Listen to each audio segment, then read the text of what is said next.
Hello.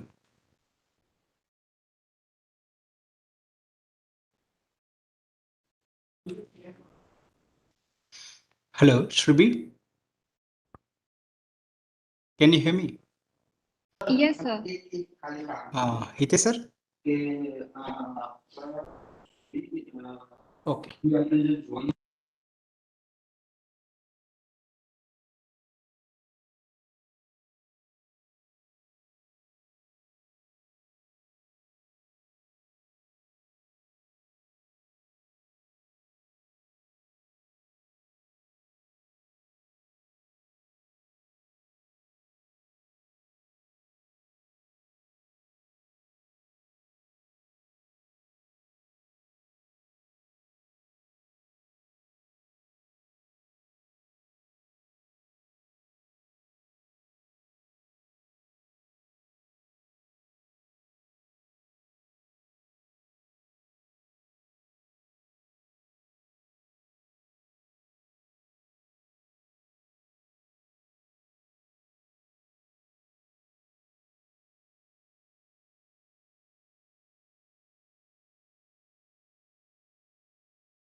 Shubhi, when the session is going to start? So we're going to start shortly. We're having some technical problems, so we're assisting Utkarsh sir with it. Actually, Shubhi, whom technical resource person is facing problem, right? Yes, sir. Utkarsh Okay, sir no, no, is. I'm telling you, there will be issue with regard to their mail ID. Tell me what, ask them to follow the same thing. You just give your mail ID to put that this one joining. Then only they were able to join as a panel. Just now I did the same. Okay, Uh, you have keep mail ID of these resource persons, right? You no, might sir, not we are have having order. problem. Hello. Yes, sir. Yes, sir. Yeah, Yes, sir. actually, I I also will face tell. the same Uh, thing. Yeah, you okay, sir. whenever just joining, right? Let him mention his name and first name and last name, but mail ID, right? Mail Mhm. ID is supposed to be there in the panelist mail ID. Then only he would be able to join. Okay. Okay, sir. Okay, sir. I will tell him. Okay, so the easily he could be able to join. Yes, sir. Yes, sir. Okay. Thank you, sir. Yeah.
Hello,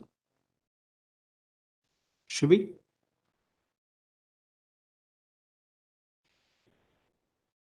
Shubhi, is it addressed? No, sir, we're trying No, from another device. no. Try actually. What is his problem? He is unable to connect, right? Sir, he's able to connect, but he is coming in as attendee, and I'm unable to move him to No, the that's why panel. I'm saying. That's why I'm saying. What you do, ask him to join in the panel. You ask. I think you are in the panelist, right? Ask him to use yes, Thakkar, right? Yes, Thakkar at GNLU.in. Then only he could be able to join us. This one you can't move him from attendee to panelist. That is not possible.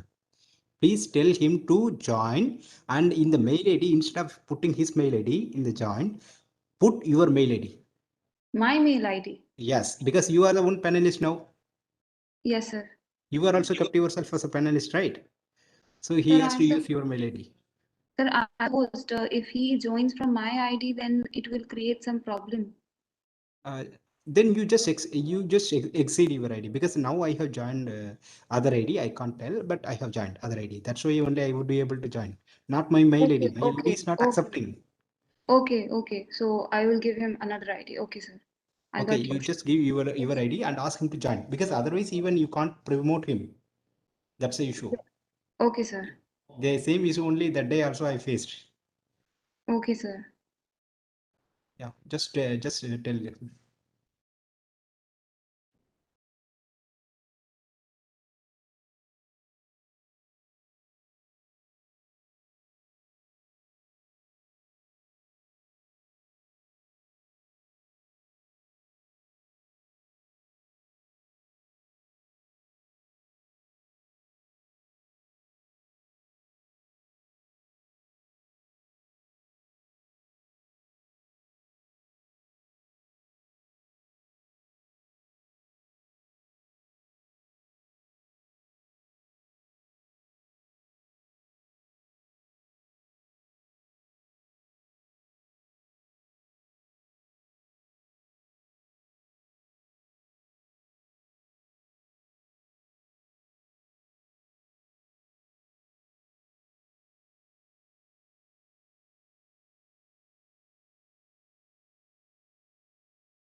You do. Please try to do now. Speak in speak. Hello, sir. Hitesh sir, are you able to speak now? Hitesh sir. Hello, Hitesh sir. Hello,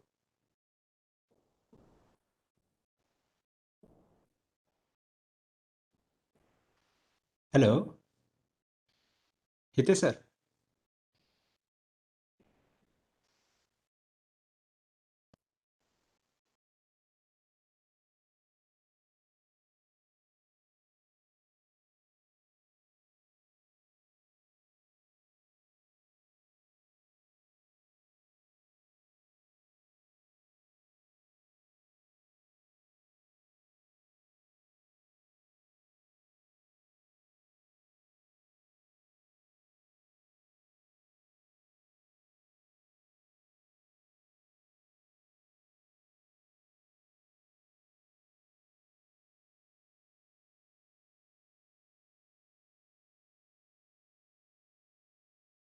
करो आप unmute करो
Uh, okay, Leo sir also has joined.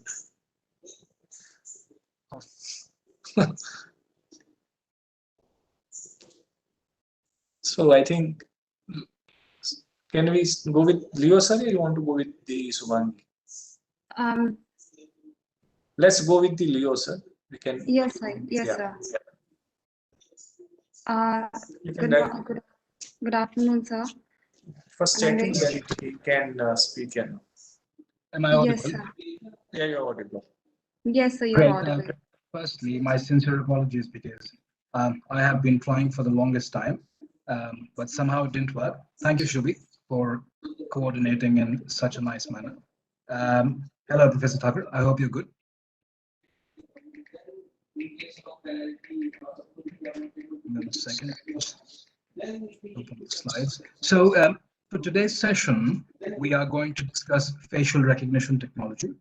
Uh, Facial recognition, as of late, has been making quite the headlines.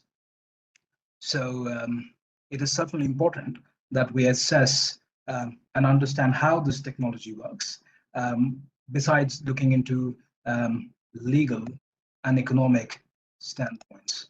I'll just share my screen for the slides and then we can move forward.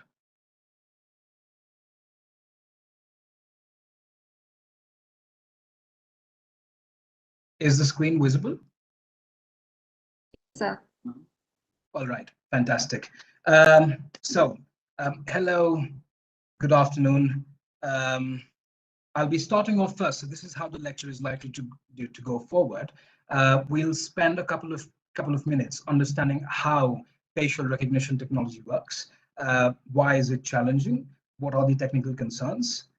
Before coming down to legal and economic viewpoints about this particular technology as to why or what are the issues which are extremely important, and we can certainly address the questions at the end of the session.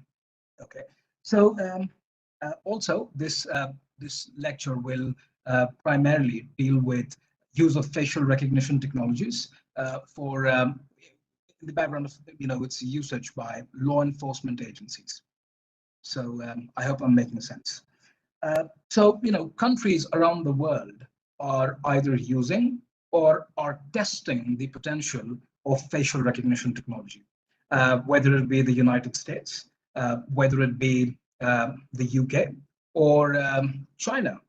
We must have heard about how China uses facial recognition systems in its northwestern region, Xinjiang, as it is called, to monitor an ethnic group, Uyghurs. Similarly, India's fascination with this technology is also not new. Why? Because lately NCRB has conceptualized the National Automated Facial Recognition System. However, if I go into the details of what the National Automated Facial Recognition System is, I think that will take another lecture. So it's first important that we keep our class centric on how this technology works and the legal and economic points. And maybe we can schedule that for some time out. Right. So firstly, if we look at how facial recognition technology works, it's important to know that at this very point of time, we are living in the fourth industrial revolution, right? And this era is all about robotics, all those buzzwords, right? Robotics, artificial intelligence, nanotechnology, biotechnology, 3D printing, and blockchain, right? So in this background, I would like to say that even though research on automated facial recognition is not new, why? Because it has existed since the 1960s, all thanks to the works of a very famous mathematician known as Woodrow Bledsoe, if I recall and pronounce his name correctly. Right. His work was extremely important because he measured the distance between, let's say, various nodal points on the face. When I say nodal points, I mean, let's say, distance between chin to the forehead, or let's say the depth of the eye sockets or the shape of my cheekbone. There are many such nodal points on the face, right? And that is why he used all these facial features, and he fed it into a computer program. Okay, so automated facial recognition is certainly not new, but what is new is the way in which it is being used. Let's say the way in which machine learning has enhanced its potential exponentially. Right? So these days we have data that runs in billions, and at the same time we have high amounts of computer processing power. Right? And this makes it easy for machine learning, which is nothing but a subset of artificial intelligence, to be applied to this technology. And with its potential, facial recognition technology does not know any boundaries. Right. So if we quickly move into how this technology works, I'm sure we all know that facial recognition has metastasized our day-to-day lives. Right? Whether it be using Face ID to unlock our phones, or to authorize purchases, make transactions, to let's say to supermarkets deploying facial recognition technology to track customer behavior, or even monitor shoplifters in some locations. Right. Besides that, banks are using facial recognition technology to open bank accounts, especially in Japan. So it is not surprising that law enforcement agencies across the world are attracted towards it. But at the outset, let me tell you that a technology is neither good or bad. It certainly depends on how you use it. Right? So we see that law enforcement agencies across the world are using it to, let's say, to investigate crime, or to find a person of interest who could be a criminal. Right? For example, the FBI in the US uses facial recognition technology for making potential investigative leads. Even in England, sorry, in the UK actually, facial recognition technology is being used by a number of police departments. However, as of late, the UK Courts of Appeal somehow made the usage of facial recognition technology in the absence of guidelines unlawful. So we'll come down to that part later. But the thing is, facial recognition technology is not new. It has been used since the 1960s, but the way in which it is impacting our day-to-day lives has certainly grown exponentially. From phones being unlocked to let's say tracking customer behavior, to loans being approved, there are a number of areas in which facial recognition technology is being applied. Right. I hope I'm making sense. I want to make it as simple as possible without getting into the details. So if someone asks you that what is facial recognition, simply put, facial recognition is it's a subfield in pattern recognition technology, which somehow uses statistical techniques to deduct patterns in the face, and then use that pattern and match it against other patterns present in a database. Right? And that is why it appears to be a good tool to solve, or let's say to investigate crime, or to identify persons of interest. I mean, in India, NCRB has conceptualized AFRS. Has anyone heard of AFRS? The automated facial recognition system.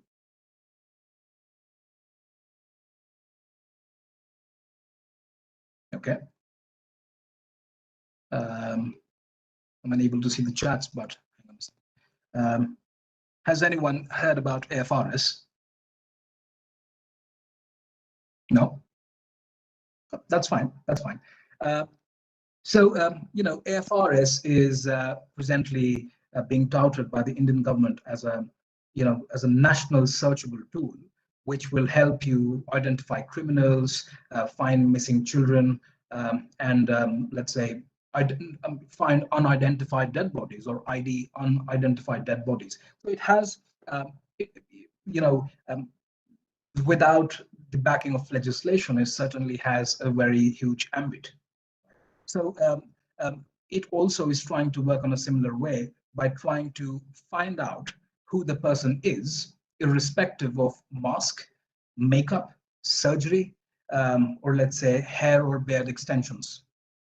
So per se, or in sum, the technology is certainly intrusive. Why?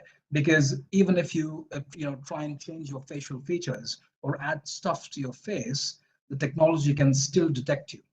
The technology can still find you, right? And that raises issues about fundamental rights, because it may have an impact on, let's say, on protests or attending political protests freely, or may have an impact upon the right to dissent, because anyone who fears persecution may feel that it's better that I don't attend a particular protest. I don't attend a particular protest because I fear that I will be identified.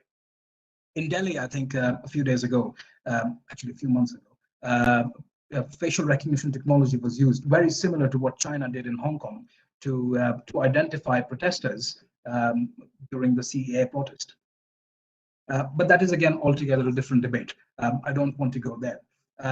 So if we really want to understand how it works, it basically uses mathematical instructions, or the program uses mathematical instructions to identify various nodal points on the face, and it converts all these nodal points into a numerical code.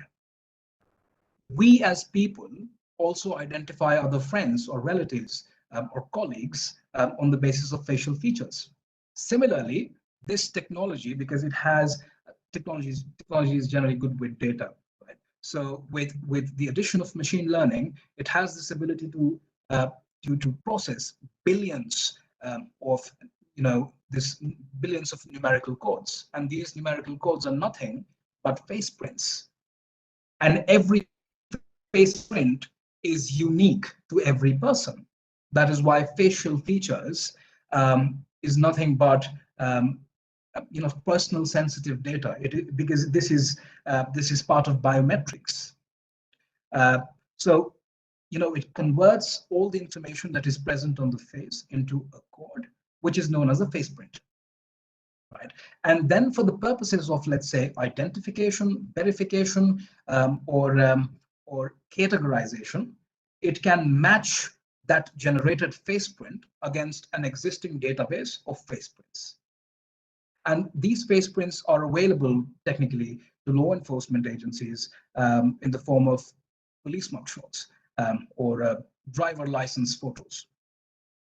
Right. So that is how very simply, very crudely, this technology works. And it can be deployed for three major tasks. So if I can scroll down a bit. Right. So this technology can either be used for simple verification process, right? Say if I walk down to an airport and let's say at border control, I hand over my passport, and if you can see this picture to the left on the screen, at border control, I hand out my passport to the person sitting out there, and at the same time, a live picture is captured. Right. So this is a very simple 1:1 verification process.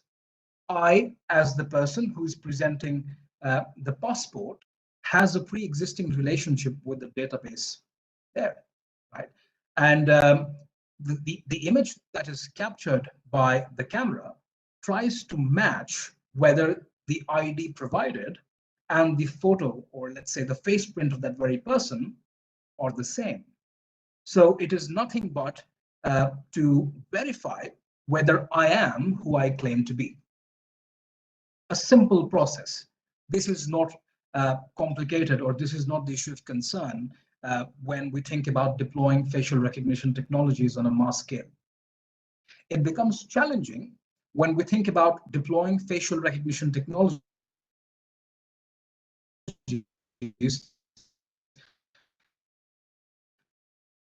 to the process of that is a 1:n match, in contrast to a 1:1 match for a verification process. So if you can see the person at border control trying to evaluate one document against one person, right? So it is a 1:1 match. He's trying to confirm whether the document presented and whether the person in front of him are the same. This is not the case with identification. Why? Because the system tries to identify one person against either an existing database, let's say in the case when it is known that the person who is being surveilled exists in the database, right? So it is still one against many. This is again not that problematic because we certainly know that the person who is being who we're trying to find certainly exists in the database. It becomes problematic when it is not known whether the person who is being surveilled does not exist in the database on the face of it, right? So it's possible that I, as the person who's trying to find that very person, have no idea whether this face is into my database. And if that's not there, this is where the thing becomes very tricky. It becomes tricky because this technology does not return you a definitive result. Meaning, it does not tell you that this is, let's say, Professor Tucker, or this is Shubi. It does not work that way. It only answers you in terms of probabilities, right? So it may say that, I hope Shubi, you're not taking it personally. This is just for the sake of an explanation. Or Professor Tucker, I'm sorry for mentioning you directly, but let's consider me, right? So if, let's say, the technology is trying to find me, it would say that there is an 80% chance that this is me, right? Am I making sense? And this time it is, not just a rhetorical question. Okay, so even when there are thresholds established which a technology must achieve, which the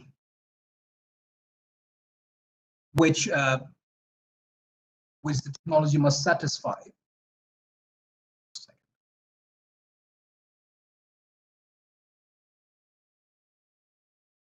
This is the with our system. Suddenly hangs. Okay, great. I'm back. It's interesting that I'm teaching technology, but there is so much of interference in terms of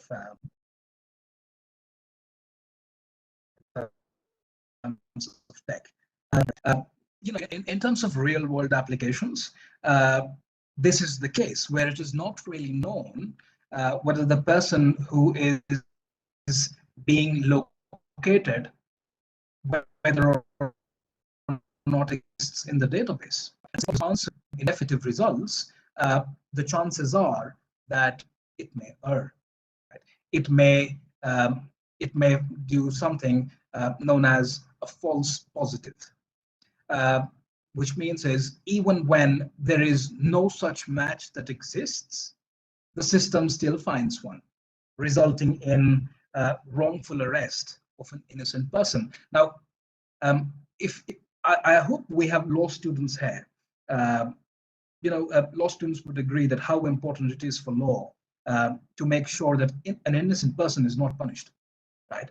But this is a little in contrast to what, let's say, Posner has to say about privacy, law, and surveillance. Posner's idea of privacy is he has related privacy more with secrecy, right? And I'll explain what Posner has said, but very simply in relation to what I was mentioning on the issue of false positives. Posner says that accepted false positives are an issue. However, we must not forget the costs which are imposed upon society from false negatives. And I think he relates to an example from 2005, wherein the London metro system, the transit system in the UK was somehow saved by facial recognition technology. A terrorist was identified. But that is one instance.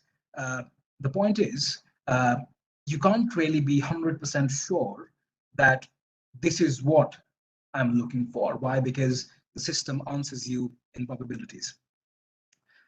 There have been a number of cases wherein people have been wrongly put behind bars, mainly due to facial recognition algorithms, right? For example, if you look at different examples, I mean, there are a number of studies which tell you that this technology at times has been risky. One example is wherein, let's say, a person was wrongly accused of a particular offense due to this algorithm. Right? I was mentioning you about how false positives can play a challenging role in terms of dispensation of justice. Even for a day, if he's put behind bars, that puts into question that whether this technology is altogether trustworthy.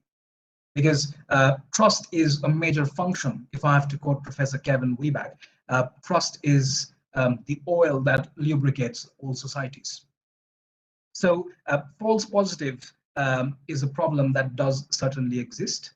And in fact, very interestingly, Amazon, who used to be one of the major providers of facial recognition technology to law enforcement agencies, now I think has, banned providing facial recognition technologies to law enforcement agencies.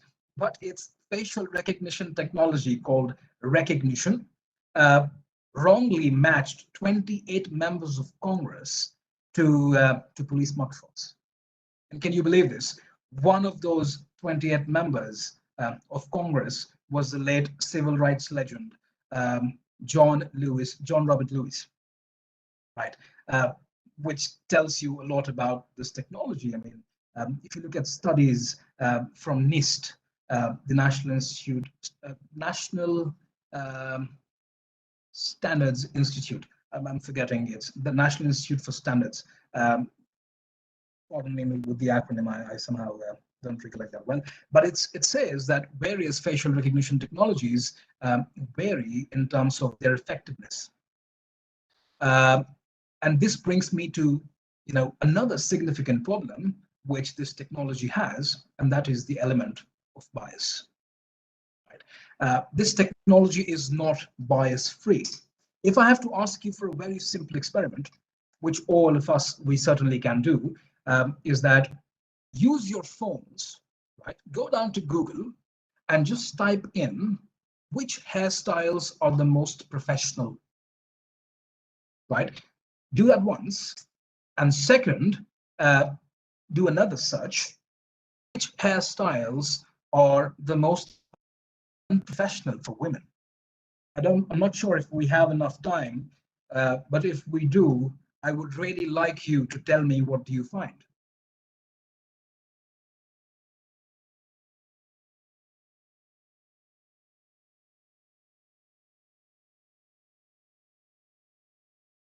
Can you tell me what information do you find on Google, which I think all of us do use quite sincerely?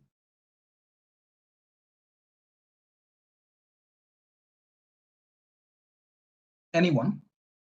Or if there's a comment from someone, if the moderator can let me know.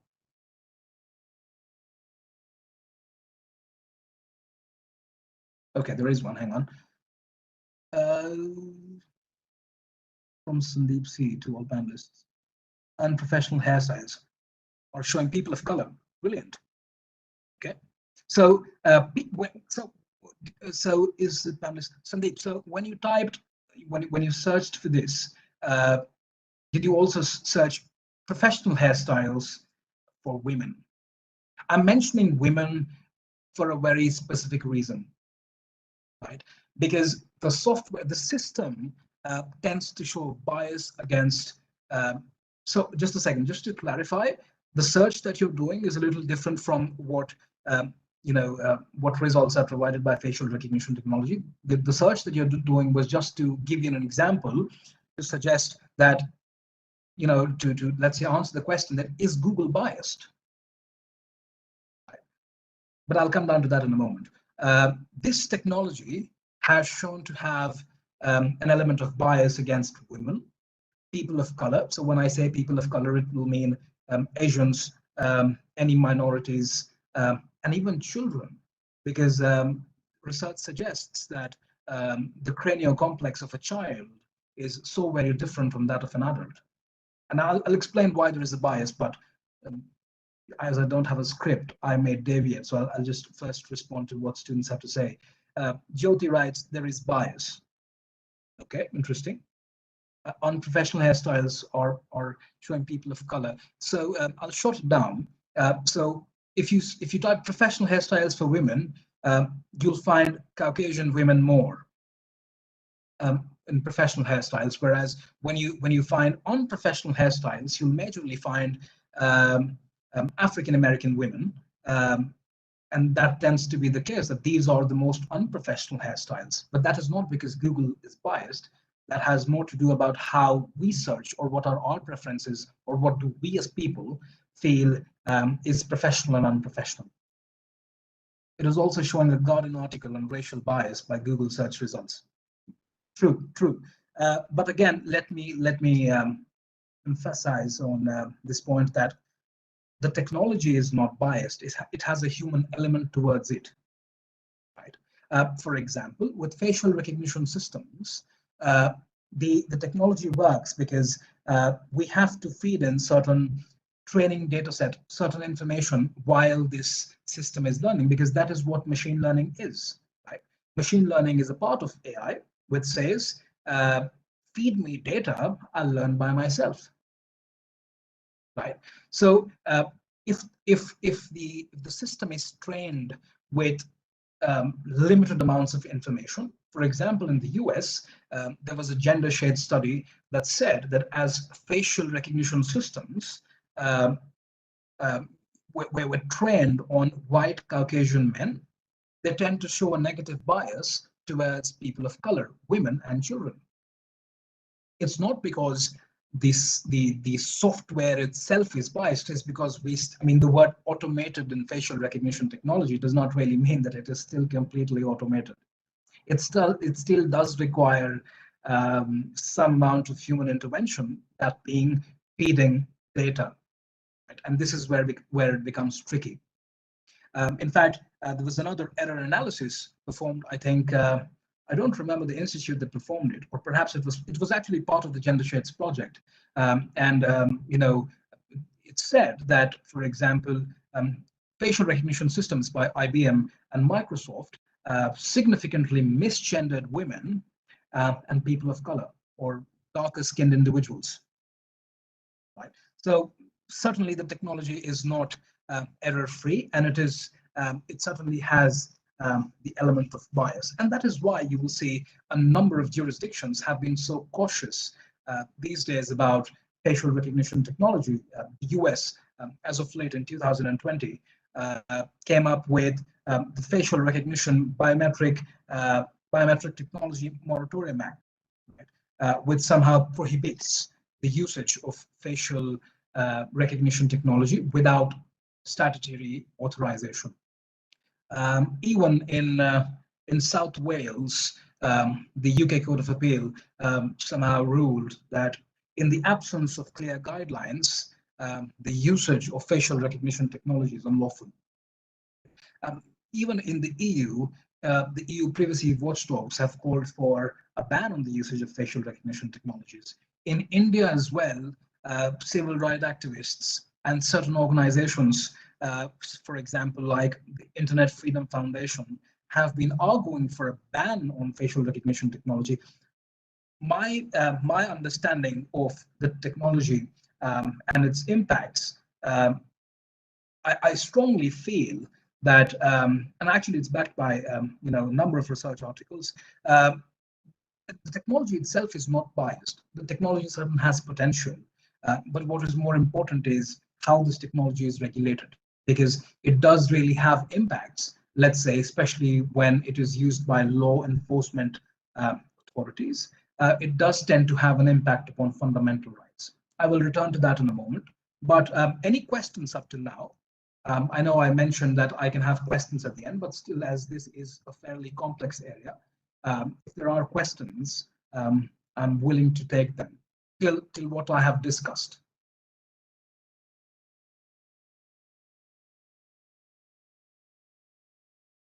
Mhm. Moderators, any such questions? Or if not, then I certainly feel that maybe my explanation was too very lucid. There should be some questions, I mean, in terms of how it works, or let's say what India is doing, what's happening abroad. Are you familiar with, you know, the significant challenges which are being discussed across the world with regards to facial recognition technology? You can also give me the example of India. I certainly.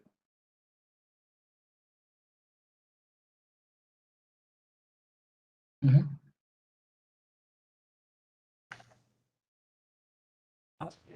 Sir, this is Maris here. May I ask a question, sir? Please go on. Sir, actually, I would like to know how much probability this facial recognition software does in case of law enforcing agencies' perspective, especially identifying the criminals. Okay, so you're asking what is the threshold that is Yes, used? yes. All right. So in India, there is no such benchmark as Yes. such. But Yes. generally, for example, you know, higher the threshold, I think in the EU, it's about 80%. Okay. Right? But and this is where, you know, the absence of clear guidelines to come into picture. Just a second, Jyoti, I will take that into account. But you know, the absence of clear guidelines as to how long will the system retain sensitive personal data, or what should be the threshold in order to make sure that the person who is likely to be identified is not wrongfully accused of a crime which he Yes, certainly did not commit. yes. So there is no such, you know, agreement, at least for now in India, because the Indian police, number of states, because police and law and order are state subjects as per the 7th schedule. They're part of provincial legislature. Yes.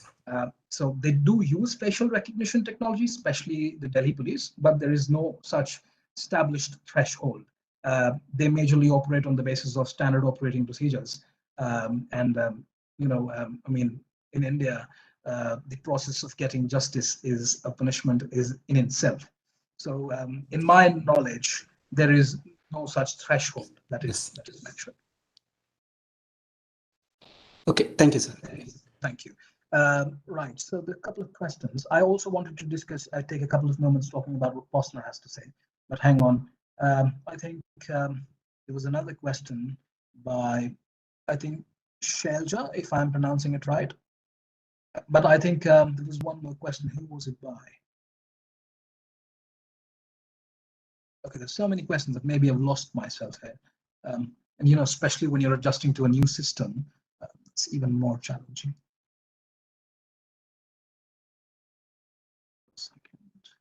We have a question in Q&A as well. All right. I was trying to find it in the chat box, but that's great. So I think there are about 6.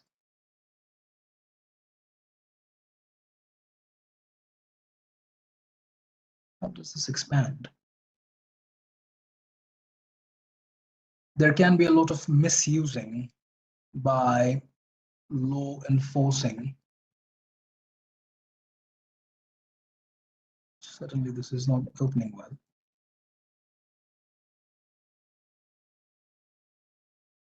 Does plastic surgery affect facial pattern? No, it does not. The technology has this ability to detect your face despite of plastic surgery that you may have, that the person may have gone through.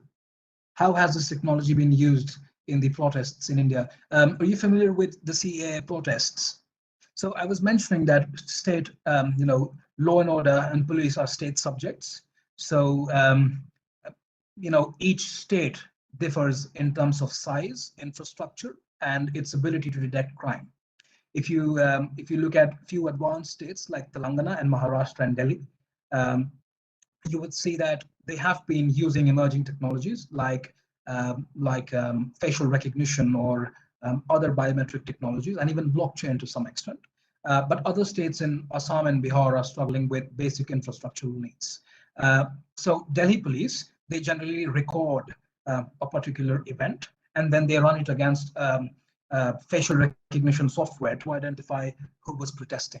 And it has led to a number of arrests, especially during, during the Citizenship Amendment Act protests being held in Delhi. A number of them were certainly arrested. Okay. Jyoti writes, there is bias. I think that is a comment. Got an article. Dear sir, what are the variables that you identify in technology, its abuse, and its regulation in the context of law and economics? So there are various challenges that are involved in regulating this particular technology from the angle of costs. As this is a paper that is, it's a working paper, so I can't disclose all points at this point of time.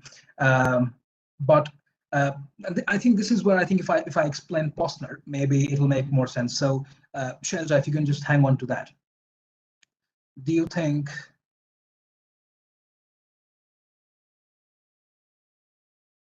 where did it go? Do you think this technology can play an important part with respect to human trafficking? Yes, that is what I'm mentioning. That it is not that this technology is bad.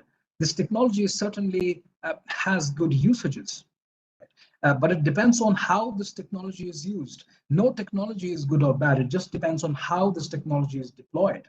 And if this technology is deployed, there needs to be safeguards, and there need to be clear guidelines on how this technology is likely to be used, either in a controlled or an uncontrolled environment. When non-democratic countries are developing facial recognition technology, how far democratic countries can resist the development of facial recognition? See, I mean, this has more to do with the question of choice. In non-democratic countries like China, you don't really have much of a choice, because China, there's one app in China that somehow is an app which you can use to live your entire life there, and that is WeChat. Right? So in China, people don't have much of an options because fundamental rights do not exist. In democratic countries, fundamental rights are certainly important. They can resist, but with technology, it is difficult to ban something, and that is why I have been pressing on the fact that ban on technology is too far-fetched. Right? The right idea is to regulate it, to make sure that there are safeguards available to people who have been impacted by the technology. All right. So it certainly appears that you guys have an inclination towards it. All right. So I hope I answered that. Yes. And I think I'll just sum up. Thanks, Professor Tucker. I just wanted to mention, Posner's arguments with relation to surveillance. I think Posner has equated privacy with secrecy. I think he quotes, and I think in fact I quote him, that privacy is the terrorist's best friend.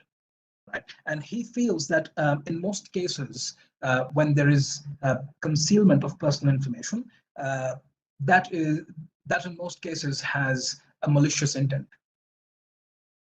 He has given a number of examples. I think you can refer to the Economics of Justice and a number of other papers that have been published on law, privacy, and surveillance, which offer his standpoint towards the use of surveillance, because he feels that the government has strong incentive to surveil people in the interest or in the name of national security, right?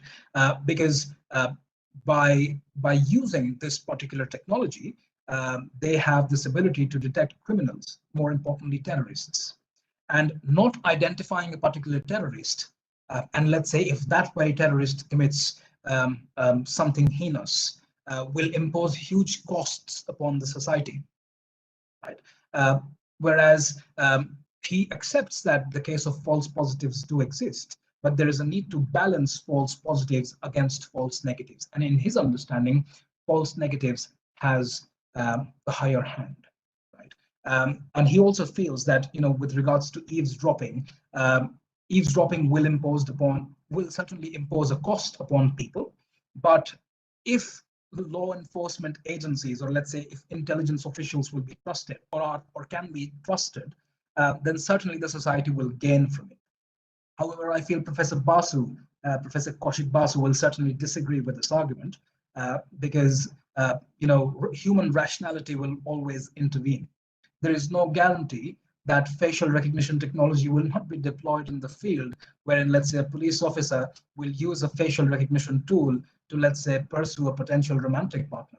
And I think till the time we can't address such basic issues, I think it's difficult to say that facial recognition technologies will do more good than harm in developing countries.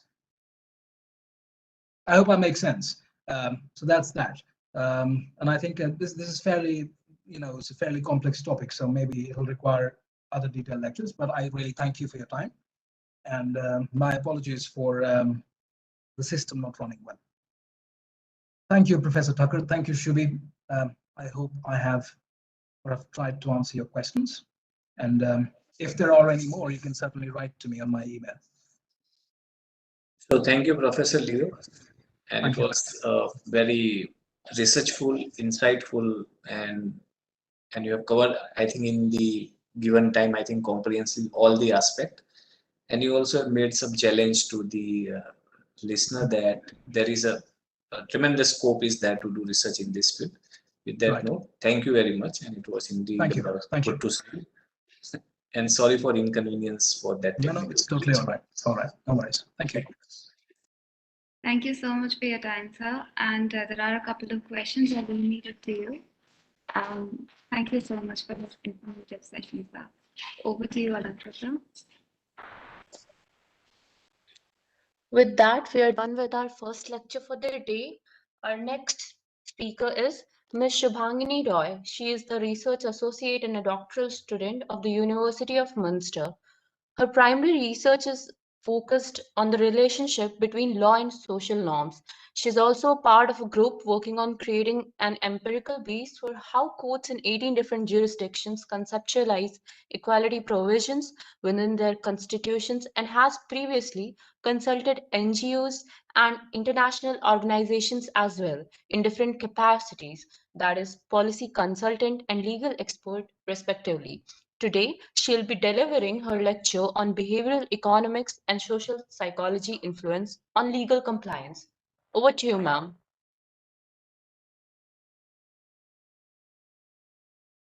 Please share my slides. Yes, ma'am. I'm giving you the presenter privileges, and then you'll be able to share it.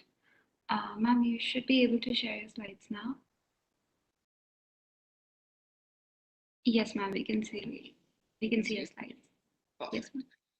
So before I start with my presentation, I would like to inform you guys that I'm one of the original benefactors of the thing that Center for Law and Economics stands for. I was one of the first batches that Ranita ma'am and Hitesh sir experimented with, and I would call it a really successful experiment because I found my research interest, my career, and everything through my initial association with Center for Law and Economics. So I'm happy to pay it forward. And if any one of you want to talk about career in academia, LLM in the US, specifically University of Chicago, paid PhD positions in Europe, or even just teaching in Jindal, for example, where I spent 2 years, I'm happy to take those questions through email. I'm sure Hitesh sir or Anita ma'am will be happy to share my contacts. Having said that, let's start with what the scope of discussion today will be. And basically what I did for my doctoral research is I chose a social phenomenon which irritates almost all of us at some point in our life. And I convinced my supervisor to pay me for 3 to 4 years to do research on it. And the topic is log kya kahenge, right? So what I am trying to see is how log kya kahenge, or the academic term for it is social influence, has an impact on our individual decisions whether or not to comply with a law. So before we start, let's talk a little bit about what social influence means. So I don't know if you guys have already been introduced to the discussion within law and economics, but there's a lot of discussion on social norms. What is the definition of social norm? When does any informal rule become a social norm? So I conveniently sidestepped that conversation because I have used the term social influence. So social influence is a little larger in its scope than just social norm, because it refers to individuals' perceptions of each other's values, beliefs, and behaviors affect their conduct. In our particular conversation, we are focusing on our conduct about our interactions with law. So that's legal compliance. But so what I'm saying is that social influence, conceptualize it as a little bigger and more expansive than just social norms. It can be anything. It can be me looking at my neighbor to decide whether I want to throw my garbage on the street or whether I want to segregate it and put it in the recycling bins, or even the social norms like the pressure of what I'm expected to do as part of this colony. Law and economics, and even my own research, is looking at social influence with very decided agendas. And there are two agendas. The first is we are trying to understand what propels compliance, right? So is it just the fear of enforcement by the state? If there is no police officer looking, will you stop driving on the right side of the road or not? Right? So we've already identified that compliance is a little bit more than just direct fear, but what exactly is it and how is it motivated is one agenda because of which we want to study social influence. And why, you can understand, right? Like social influence, informal systems, they are not backed by formal state enforcement. So what makes us comply to them? If we understand what makes us comply to them, maybe we could understand what makes us comply to law, even when formal state enforcement is not active. The second, and again, it is one of those things that we talk about a lot in the Indian society, is when a law is introduced to disrupt an existing social influence, when you're creating a law to combat dowry practice, you need to know first, why are individuals adhering to the norm of dowry before you can see how law is likely or unlikely to disrupt this behavior. So it informs both our legal design, so how we are going to plan our laws, as well as how are we going to enforce it. So these are the two agendas which you can keep in the background when you're hearing all the discussion, and see how these two agendas can be met by not only the explanations that we're going to see, but also what I'm going to propose towards the end. The other background information I need you to keep in mind is how all of these explanations have come into existence. Most explanations that we're going to see in the next slide were observing a behavior. So they were either observing compliance or non-compliance, and then trying to understand precisely what could explain this compliance or non-compliance. So this is what in theory we would call ex post rationalizations. For example, one of the bulwarks of social influence and understanding social influence on legal compliance is the success of non-smoking in public places laws, changing the behavior and attitude towards smoking in the United States. So the assertion is that even though there was barely any formal enforcement of these laws managed to change our attitudes to, well, not our, the American attitude towards smoking, because of the role that social influence played in the whole process, right? So what did they do? 40 years after the law was passed, after the attitude change had already happened, they looked at that phenomenon and then tried to explain why could the law have been successful. So keep the fact that all of these are instances of ex post rationalizations into your mind when we now discuss the existing explanations within law and economics that explain. So right now we are focusing on the first part, which is why do individuals adhere to social influences, even when they are not backed by formal state enforcement. So what makes these informal rules stick? Why do we care to stick with them?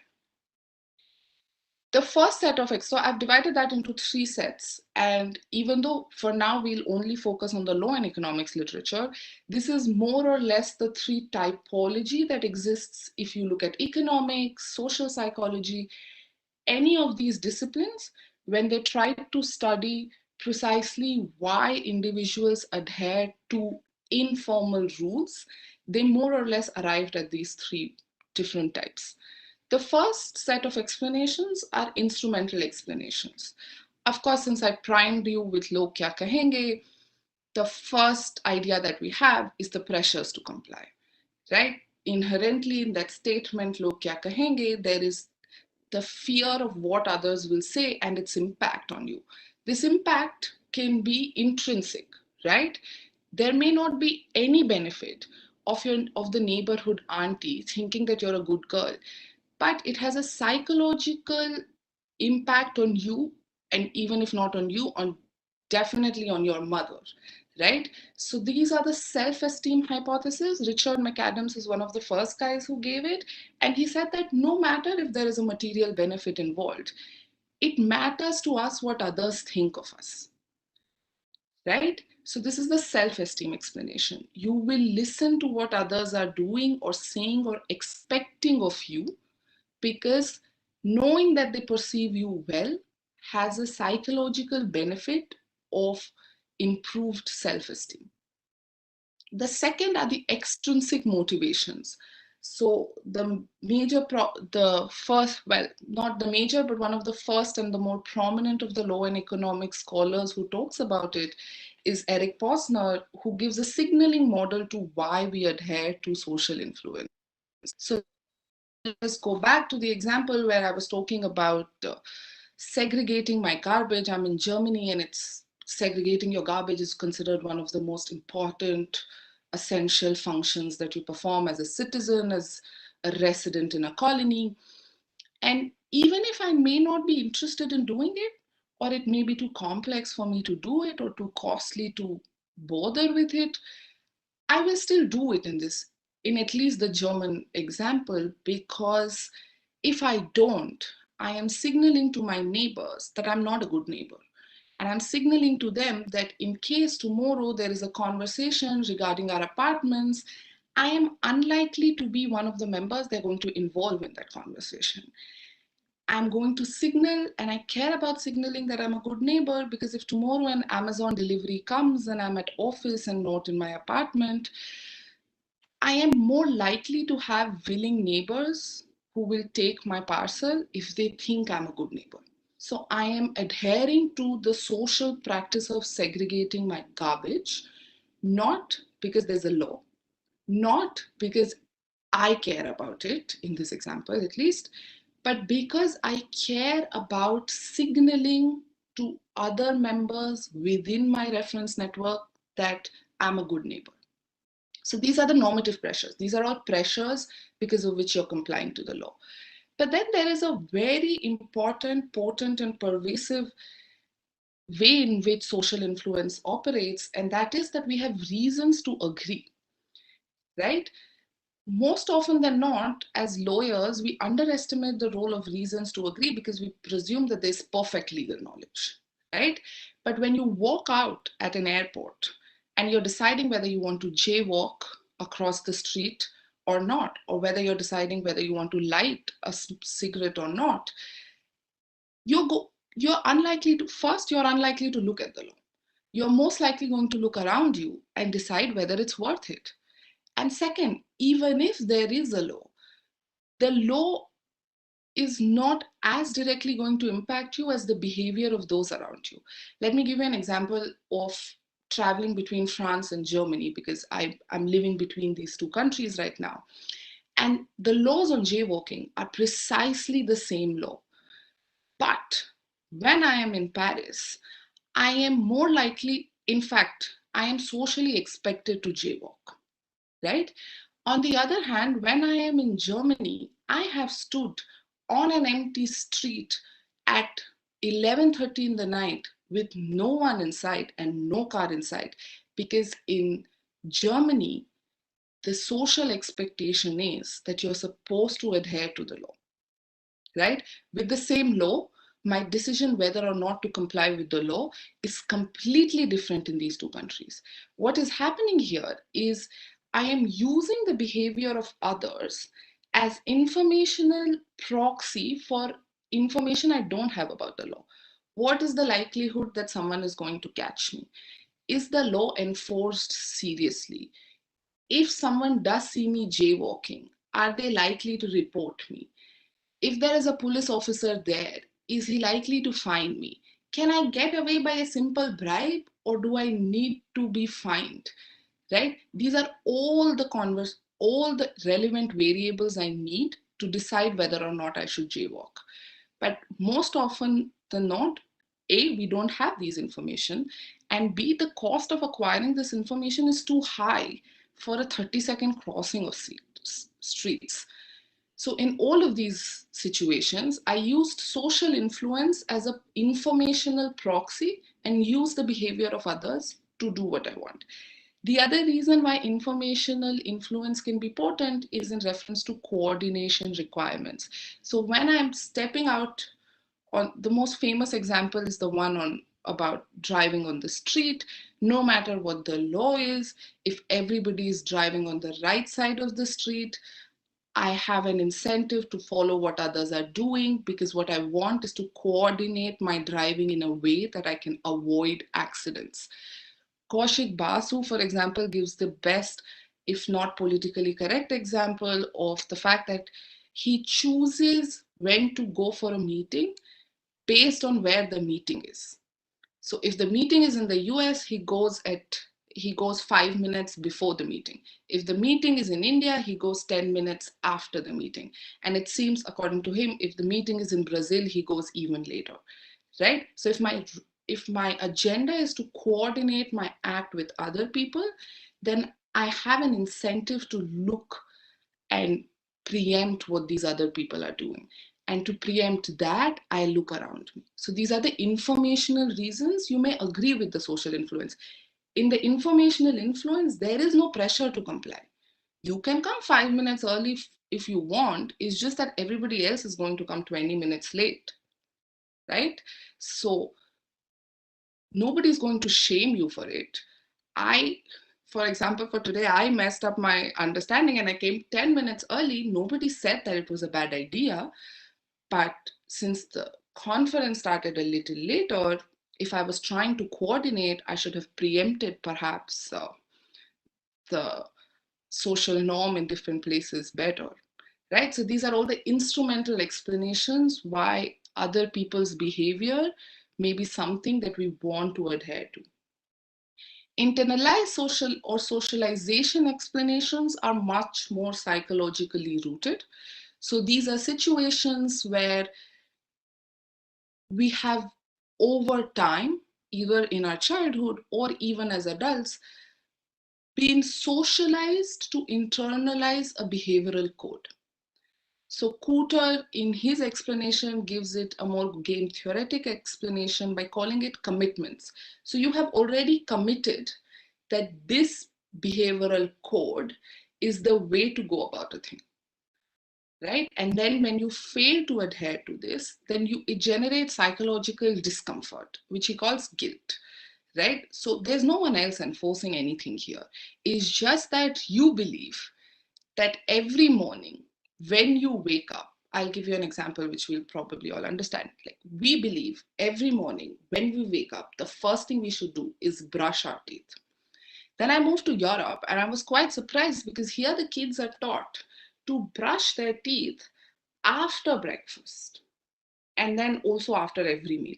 So for me, nobody is going to shame me for brushing after breakfast. I have no one looking at me when I'm brushing, but for me it's just weird, right? It makes me feel strange when an internalized behavioral code that is brushing right after, I'm not able to follow it. In Cooter's explanation, however, he gives a counterpart to this, which is that not only am I likely to brush first thing in the morning, But when I adhere to this internalized norm, and a norm that I believe to be the right norm because I'm adhering to it, I also have a sense of self-righteousness. So I believe in it, but I'm also likely to enforce it because I believe this is the right way of doing things. So this is how within the internalized framework, you also shame other people to do it. So then you trigger their pressures to comply. And this is how you continue adherence to a behavioral code. The last of the three is Robert Ellickson, who basically summarized everything that we've talked into his three-party sanction system, where he said that certain social influences or informal rules will be adhered to because of first-party sanction, where the individual themselves feel guilt when they are not adhering to the social rule. So this would absorb Cooter's internalized explanations. The second party sanction is where he says that the other party in the transaction enforces the rule or obligation. So for example, a few years ago, I did this preliminary field study in Old Jaipur where I went around asking over 100 shops which had been working for more than 30 years. So these were those traditional old family run businesses, how many contracts they have entered to in their lives. And most of them have not entered into a single contract with their supplier. How do they enforce it? They have a long-term relationship, and the way they enforce it is by saying that it matters to me what the other person thinks of me. So tomorrow, if I do something or if I don't pay on time, etc., there's no court that's going to enforce this verbal contract. It's that I will lose that client. And therefore, I am adhering to these informal rules, even in absence of any enforcement. This is where directly in that relationship, the other party is enforcing the sanctions. And then there's third party sanction. So in the same relational contract that we were talking about, one set of sanction is that you lose your client. The other, and actually way more potent sanction, is this other client who generally ends up being part of my social network. Unfortunately, in India, often when people say social network, they mean their caste. So this other person who's part of my social network and my caste group is then going to gossip about what I did. And then there will be third party sanctions. So not only am I losing my client, which is the second party sanction, now I'm also badmouthed in my social reference network, and that will generate additional third-party sanctions. So second-party sanctions would be closer to signaling models of Posner, and third-party sanctions would consider the situations that, for example, Richard McAdams was talking about when he was discussing the self-esteem hypothesis. So these are all the different reasons why you may be influenced into adhering to informal rules, even if they are not enforced by law. Now, how does that play into our discussion on legal compliance?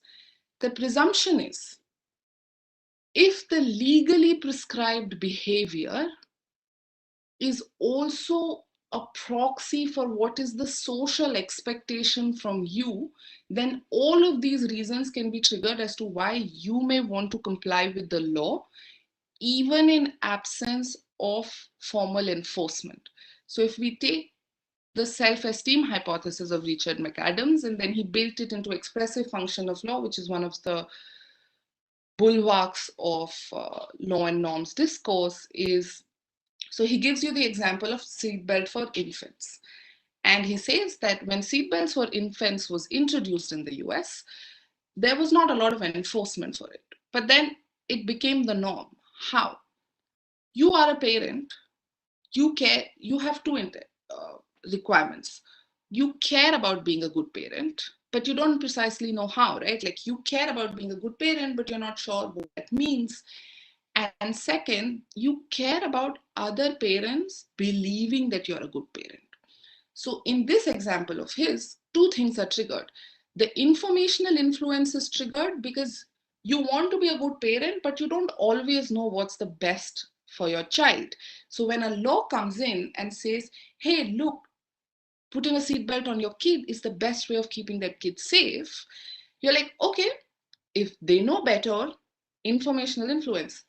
I don't have all the information on whether it is safe or not.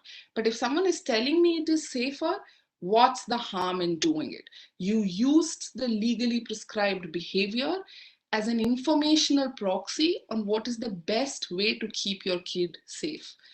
But second, you're also worried that what happens in that 1% likelihood or probability that you didn't buckle up your kid, there was an accident and the kid got injured. Like, imagine also the guilt you will feel, but also the shame you will feel at having failed as a parent in front of all the other parents. So there is the normative pressure to comply too. You don't want to be tagged as that bad parent, right? So expressive function of law managed to change behavior here because you wanted to be a good parent, but you didn't know how. So you used law as informational proxy. And second, based on the self-esteem hypothesis, you didn't want to be the bad parent, so you just protected yourself against it. So these are the ways in which law could channel the social influence power and ensure enforcement and ensure compliance even without enforcement. Now let's look at what I call the basic flaws in the present analysis. The most basic of the flaw, as I said, I will come back to why ex post rationalizations can have blind spots, is they all looked at a pre-existing phenomenon, right? They looked at the phenomenon and then they reverse engineered from the phenomenon to the explanation. What that means is that the social and the psychological context of that phenomenon pre-exists. We already know, he already presumes that parents want to be good parents and that they don't know how to be good parents, and that they believe that laws are an informational proxy on how to be good parents, and that other parents will also look at the law to decide what is a good parent, right? These are all assumptions that were made. But because he's ex post rationalizing from an observed phenomenon, it doesn't make a difference. Similarly, when Cooter talks about self-esteem and disdain and psychological guilt, he's assuming these things. So he's assuming there is esteem. And there is esteem in a very generic, homogeneous concept for him. Like esteem is like 1 unit of esteem for 1 unit of compliance, kind of like generalization. He doesn't go into what is esteem, how do we earn esteem, and it doesn't matter for his explanations because he's looking at a phenomenon. Within that phenomenon, these contextual conditions are the same. Similarly, I hope you all have had an opportunity to read Ellickson's Order Without Law, but he wrote that entire book and questioned Coase's basic analysis based on studying a close-knit, non-hierarchical group of people who had been living for years in the same community. So already the social relationships, the identities, their interpersonal interaction styles, they are already homogenized in that situation, right? So what happens because of this is you kind of completely remove the explanations from the underlying conditions, the social and psychological conditions that are propelling these compliances. And if you think about it, anything in the world, right? Like, be it our decision to comply with a law, be it our decision to comply with our father's curfew, be it our decision to comply with the 70% attendance requirement in GNLU, all of that can be explained in one of two ways. The first is you're worried about reward or sanction, right? And the second is you don't know what is the right way to go about it, so you use these rules as an informational proxy of what is the right way to do things, right? Every single rule in the world and our decision to comply with it can be explained in these two ways. But what it fails to do, and that for me is critical to what it should be doing, is explaining us under what circumstances which of these explanations are going to help us to anticipate the likely response. So for example, I'm in India. Let's say I am consulting the Indian government on laws about anti-smoking, and we want to change the attitude of the young towards smoking. Can we presume that because the non-smoking laws worked in the US, they will translate the same way in India without enforcement? Even in the United States, the way the Americans respond to anti-gun legislations is completely different from how they responded to the smoking legislations. Every time an anti-gun law is passed, the gun purchases go higher. So the expressive function of law absolutely fails in these conditions. So these are all situations and questions we cannot anticipate answers for, because we did away with trying to understand the contextual conditions in which any of these explanations are triggered. So that's the gap in literature where my PhD is working at. I'm trying to see what are the social and psychological conditions that trigger compliance through any of these explanations. And for paucity of time, I'm going to limit myself to one social and psychological condition and context that is part of my larger framework, and that is social identity. Social identity in not the generic term, but social identity as psychology understands it. So let us look at social identity and what it means.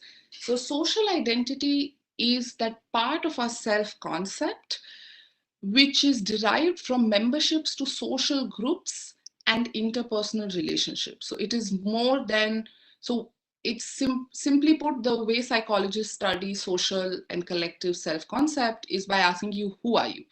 If you say, I am driven and I'm ambitious and I like to play music, those part of your definition are your individual self definitions. If you say, I work at Google, I am a lawyer, I'm a mother, I'm an Indian, these are parts of your self concept which are connected to your collective self identity. And this collective self identity has a very important influence on how we look at the world. So it changes the way we perceive the world. I'm going to explain it to you briefly, but if you just look at the cartoon on the left, there is no better way of explaining it. First, it changes our concept of self-esteem. So now our self-esteem is not just dependent on what people think of me, but also what people think of my group. The reason we are all so excited about Neeraj winning his gold medal in the Olympics is not because we are getting any money out of it. It's also not because, like, at no point looking at that match, I went like, oh, now I want to be an Olympus. No, but because his gold medal reflects well on the Indian identity, and the Indian identity is an important part of our self-concept, and therefore what Cialdini calls as basking in the glory of the group, right? When the group esteem rises, it has a direct impact on our self-esteem. So now think about it. We not only look around us to decide what is the right way of doing things, but now we have a psychological incentive to believe that people who I identify with are actually making the right decision. Because if I accept that they're making the wrong decision, that impacts my self-esteem. And the second part is, all this while when we've been talking about looking around, we don't just look around. We look around at people who are like us. So if I am in a room full of, let's say, right-wing nationalists, and there are just 3 people there who are liberal progressives, I am not going to look around at the aggregate of the opinion of the room to decide my opinion. I'm going to look around at those 3 people who are part of my collective identity and only base my decision on their opinion. Now let's see how that influences our decisions about legal compliance, right? Let's consider expressive function of law, since I spent a little bit of time explaining it to you. Remember what it said? Expressive function of law could ensure compliance with law because A, it tells us what is the socially acceptable way of behaving, right? And we will adhere to it because we care about being within the boundaries of what is socially acceptable behavior. But is it always how it works? Let's consider, for example, what happens when the information that the law is giving to me is that everybody from my collective identity, members of my group, are offenders. So for example, we can see it in reference to Me Too movement and the response of many men, or Black Lives Matter and the movement of All Lives Matter, right? Not all men, all lives matter. These are all responses where legal enforcement and social movement identified members of a single collective identity, right, as the offenders. What did I do? Because remember, if my group identity is suffering, my self-esteem is suffering. So what did I do? I resisted that idea and I created these not all men, all lives matter, and I kind of responded in a reactive manner to this law rather than accepting it as the socially acceptable behavior. Because what we are looking for is not socially acceptable behavior. What we are looking for is a behavior that puts my identified group into the right light. The second part is also this assumption that legally prescribed behavior will always become a proxy for what is socially accepted. And that's not true, because if you remember social comparisons and who we compare ourselves to, we compare ourselves to those we identify with.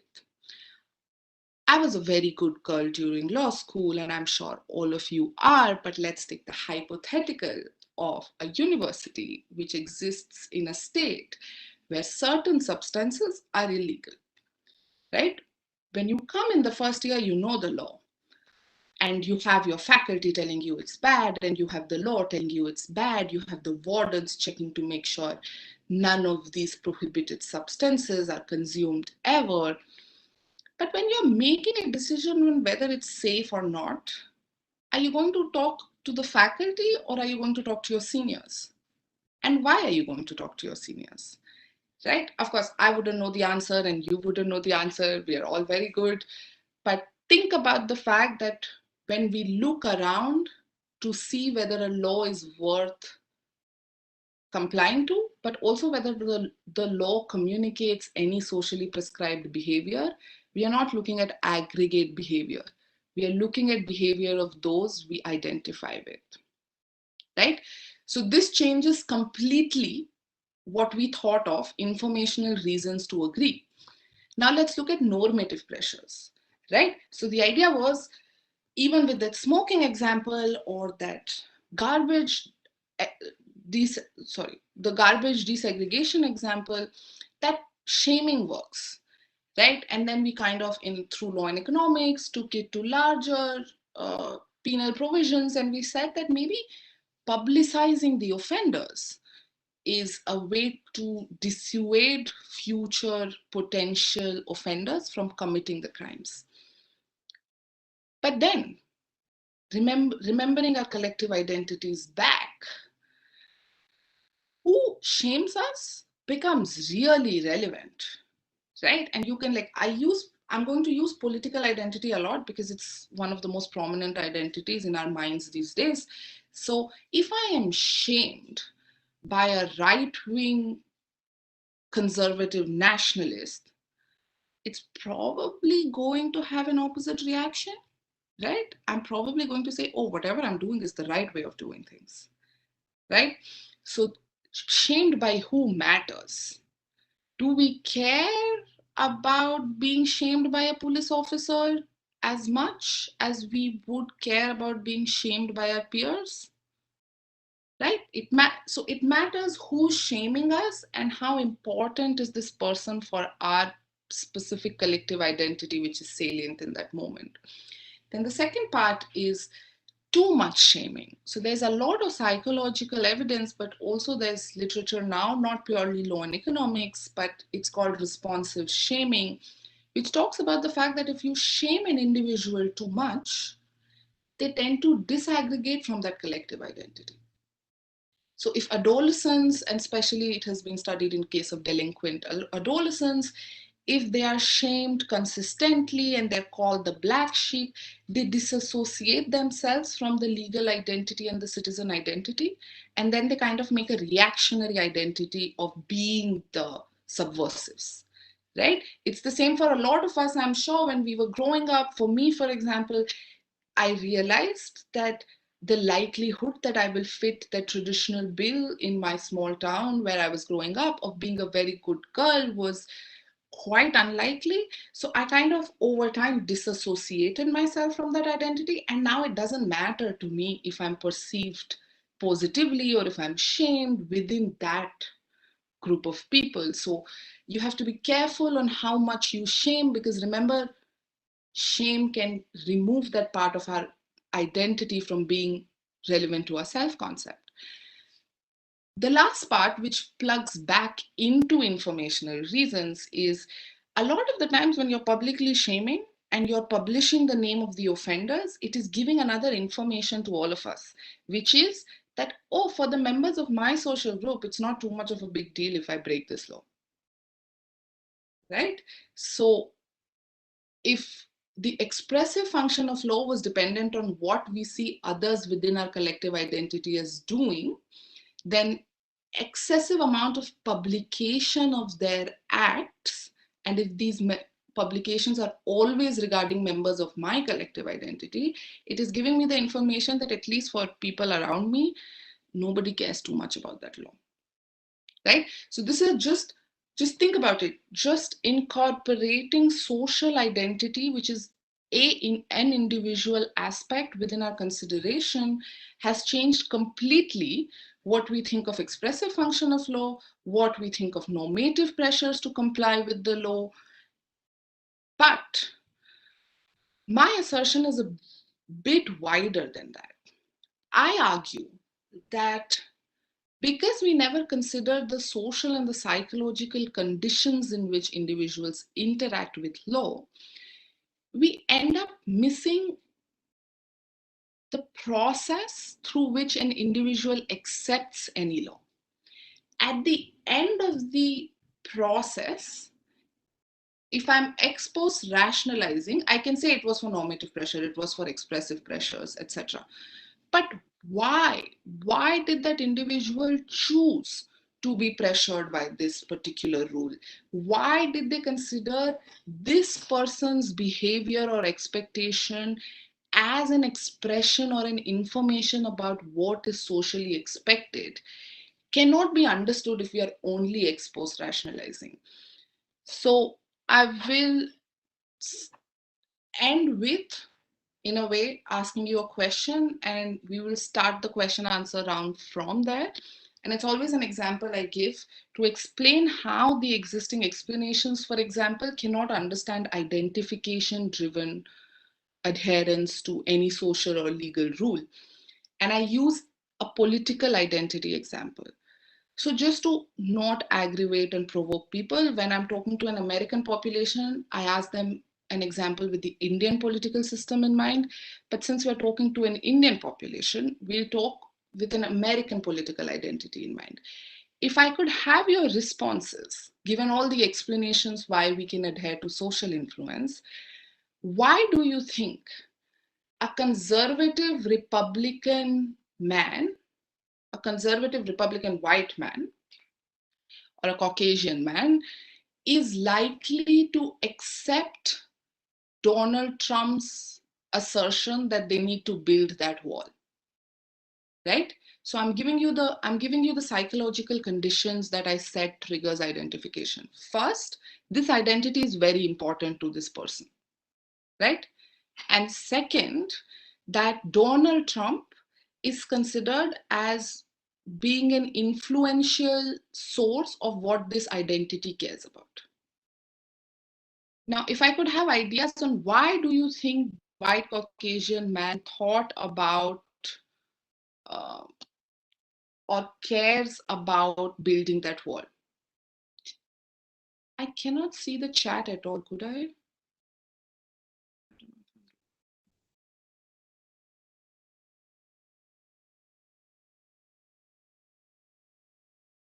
Should I stop my... Okay, so I have one explanation, which is we don't want to break rank. So that means there's a normative pressure to comply, right? Protect, oh, we have many. Okay, protects the identity and preserves the culture. So you want, so first we had a normative pressure to comply there, right? You don't want to break rank, otherwise you will have some normative issues. These normative issues, remember, can be social or psychological. Second, protects the identity and preserves the culture. Right. So this would qualify more as an informational reason to agree, because you want to be a good American, right? But you're not sure how to go about it. Now you have like a Donald Trump telling you that the best way to protect your identity as a true American is to build that wall. So you agree with it. Any other? If you are genuinely a good American, or let's say, because we'll probably understand it better when we're talking about ourselves, if you are truly a good Indian, and if you're told, like, as we were all, now the thing has been politicized, but remember when we were kids and there was those advertisements, well, remember when I was kid, I just realized we may be from a little different generation, but when I was kid, there was this advertisement of a national anthem, and everybody gets up. And there was no obligation at that time, and there was no normative pressure of being beaten up in movie theaters. But I used to feel genuine guilt if I didn't stand up when there was an anthem. And there was a psychological discomfort, because if I believe that's what being an Indian means, and I accept that, then I have a psychological discomfort too. Right? The same thing with being like, if you recognize yourself as a feminist, and then what being a feminist completely changes, if you don't follow that, it's disturbing, right? Because you truly believe you are a feminist. And then you are told that this is what being a good feminist means, and you're unable to do it. There's a psychological discomfort. What are we seeing? We have informational reasons to agree, which is we want to protect the identity and preserve culture. We don't know how. Our social group, through Donald Trump, is telling me the way to go about it is to build that wall. So I agree. There's no pressure. I agree with the fact that this is the right way to protect the culture. Second, there's normative pressure to comply, right? I don't want to break the ranks. I don't want to break the ranks because it might make my family dinners very uncomfortable. So there is a material interest, but also just a psychological interest. I care about what my mother thinks about me, and therefore I will comply with it. And then there is the psychological discomfort. If you truly revel in whatever that American identity is, and you want to be a good American, if you're told this is the way to be a good American, if you don't do it, you will feel disturbed. So what happens? All the explanations can explain influence through identification if we are looking in hindsight. but none of them capture why precisely we started accepting this influence in the first place. We accepted this influence because we had a collective identity, and the source of information was someone who members of my collective identity think is a relevant member of this group. And it becomes even more potent because most of the time we don't have collective, we don't have obligations that we have internalized. We have internalized identities. I want to be a good mother, I want to be a good student, I want to be a good feminist, I want to be a good liberal. What does being a good anything mean? We don't know. It changes over time. The definition of a good Indian has gone on its head in the past 6 years. But if all I cared about was being a good Indian, it would disturb me if I'm not adhering to it. Which brings me, so this was how I tried to use just social identification to highlight the fact that the existing explanations, because they're ex post rationalizations, and because they don't take into consideration the social and the psychological contextual conditions in which humans respond, it's missing the phenomenon through which individuals are expecting this influence. It can explain the behavior, it's not understanding the interaction. And to truly understand the interaction, other aspects that we should consider is relationship between the influencing agent and the individual. Donald Trump is powerful because he's a good influencing agent for the American identity. Is a state as good an influencing agent? We have to ask ourselves the content of social communication and what does it say about my existing identity and self-concept, as well as the existing social identity of the individual. So on that, I'll open the session to questions if you have any. Stop sharing my screen if I figure out how to do it.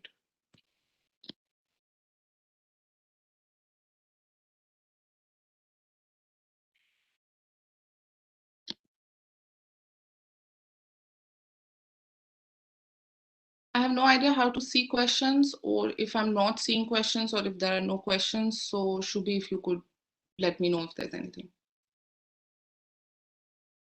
Ma'am, there are no questions. I mean, I don't see any questions.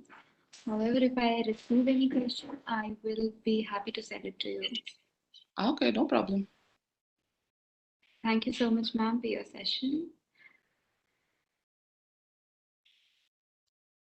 Thank you, ma'am. That was an interactive and very informative presentation. We'll move on with our next speaker. Our next speaker for the day is Dr. Vikas Kumar, who is an associate professor at Azim Premji University. His research explores the interfaces between politics, statistics, economics, and religion, and the Kautilyan Arthashastra and other pre-modern texts. An esteemed researcher, he has published numerous articles, reviews, and contributed to various books as well. He has also co-authored Numbers in India's Periphery, the Political Economy of Government Statistics with Dr. Ankush Agrawal. He'll be presenting today on the topic of law and official statistics in India. The floor is all yours, sir. Please proceed. Good afternoon, everyone. Just give me a second. I want to project my screen and just. Is my screen visible to all? Yes, sir. Your screen is Yes, sir. visible. Right. Thank you. Good afternoon again. I'm going to talk about law and official statistics in India. This is a theme which is very, let me, this is a theme which is very rarely touched upon in your discussions about official statistics, right? Which is a little surprising given that for almost 10 years or more, if not more, we have been grappling with the problem of official official agencies not being able to provide us with appropriate data for policy making. So I'm going to use this next 50 minutes to open up a discussion in this regard, right? So let me begin with my first slide. These days, whenever you open any app, right, you have to make you have to accept their conditions, right? And this is a two screenshots from Truecaller's conditions. Now you see each one of when you click accept, you are essentially entering into a legal agreement. Right? Now, just as there are legal frameworks, even though not directly clear to us as users, uh, that govern the collection, dissemination, and collection, storage, and dissemination of information on internet. There are laws which govern our official statistics in the conventional framework as well. So I'm going to focus on conventional thing. And the outline of the discussion is as follows. I'll first take you to the interface between law and statistics, right? And then I will say something about what is information, and then followed by a very brief discussion on the typology of official statistics. After that, I will talk about administrative statistics in maps, and before moving on to the main database of interest to me, that is human population censuses. Right. So when I began thinking about the interfaces between law and statistics, I quickly realized that there's a whole range of things in front of us. There can be administrative statistics about law and legal processes on various stages of processing of cases. Right? There can be statistics, which can be used to prove or disprove a case in a criminal or legal criminal or civil court, right? Then there could be cases involving the use of statistics in policy making. So, for instance, in the year 2005, several cases were filed in the Guwahati High Court challenging the use of 2001 census for the 2002 delimitation of constituencies. Right? There can be litigation over the privacy of data in the internet sphere, right? Or there could be cases involving anti-competitive use of consumer data by corporate firms. And finally, we can talk about the use of statistics in legal research. The advent of the emergence of the field of law and economics has led to an increasing use of statistics in what was in the traditional legal research. Now we will not be concerned about any of these which are interesting in themselves, but we'll focus on laws governing statistics, right? Uh, because my primary interest is in how the legal framework circumscribes the quality of data, right? And this is an important question because the official statistics govern so much of our public policy and public debate that any mistakes in these databases transmit across the entire society. Right. So the laws that govern statistics, they tell you what can you collect. So Constitution gives gives us some idea about what a census ought to collect, right? Or for instance, the Reserve Bank of India Act, it tells us how what has to be measured in terms of inflation, right? And then how much can we collect? In what ways can that be collected? In that case, we have Census Act and census rules. And then there can be other laws which will not deal directly, which are linked to the policies that govern the verification and sharing of data. Right? So RTI is an act of that kind, which allows citizens access to official data, official information sources of information, and also helps citizens to verify administrative statistics and metadata, right? Or for instance, the CAG. CAG is like the RTI, the CAG conducts a verification of the administrative statistics in metadata, but from the government side, right? And then there can be, laws or policies such as the national data sharing and accessibility policy, which govern the interface between different departments as well as the public and private. Right? Now, at another level, there can be data sharing agreements between countries. For instance, the BCA agreement that between America and India regarding the sharing of geospatial data. Or there can be, international commitments where, for instance, your membership of bodies such as the World Bank, WTO, IMF, etc., is conditional upon you sharing data with them. Is partly conditional upon you sharing data. So we are going to focus on the laws governing statistics, right? Now, I just made a rough word map, and you see a very wide range of laws which govern official statistics. I'll come to some of them in a short while. So let me first begin with what is information. And before I go further, if you want to ask anything, please stop me in between. So information, the most expansive definition of information appears in the RTI Act, where it says information means any material in any form, including records, documents, memos, emails, opinions, advices, press releases, circulars, orders, logbooks, contracts, reports, papers, samples. And the next thing is extremely interesting. After samples, it says models. Now, here they are also acknowledging the possibility of information of data being embodied, right? And data material held in any electronic form and information relating to any private body, which can be accessed by a public authority. See, so this is perhaps the most expansive idea of data stroke information in any or in India. Right?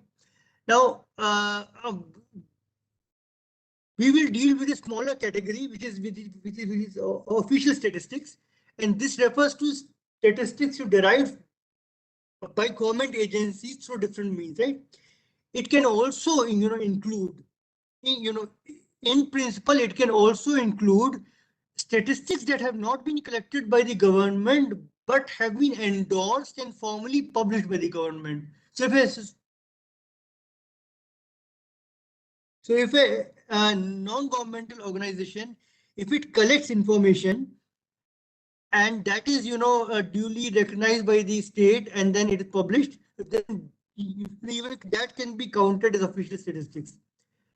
The official statistics can be divided into three broad categories. Administrative statistics. These are statistics which are collected by the government as a byproduct of the general administration.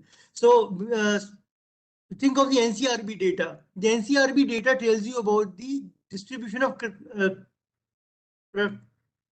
in the country. Now the government does not go out to collect data on crime. It is the key agency responsible for controlling crime, and statistics or information generated in the process of controlling crime or patrolling, etc. This becomes the basis for NCRB. So this is an administrative statistics. This is an example of administrative statistics. Then there can be censuses, where you look at a particular theme but across all citizens or all residents of the country. And finally, you have sample surveys. In sample surveys, you look at a small fraction of the country or society or whatever you might want to call it. Now, I'll just give you a brief introduction to NCRB. So NCRB was the enabling piece of paper is the 1986 resolution, which says that they want to establish something which is going to record statistics on crime. However, it does not tell you, it does not give you much information about the framework. The framework for collection becomes clear only when you look at the 7th schedule of the Constitution. Now, when you look at the 7th schedule, you find that the police is kept under the state list. So now the NCRB, though it is constituted by the center, it can only it cannot directly collect information on crime. It has to depend on the state bureaus. And so just like there is NCRB in New Delhi, there are SCRB, State Crime Records Bureau, in all states, and they have their further units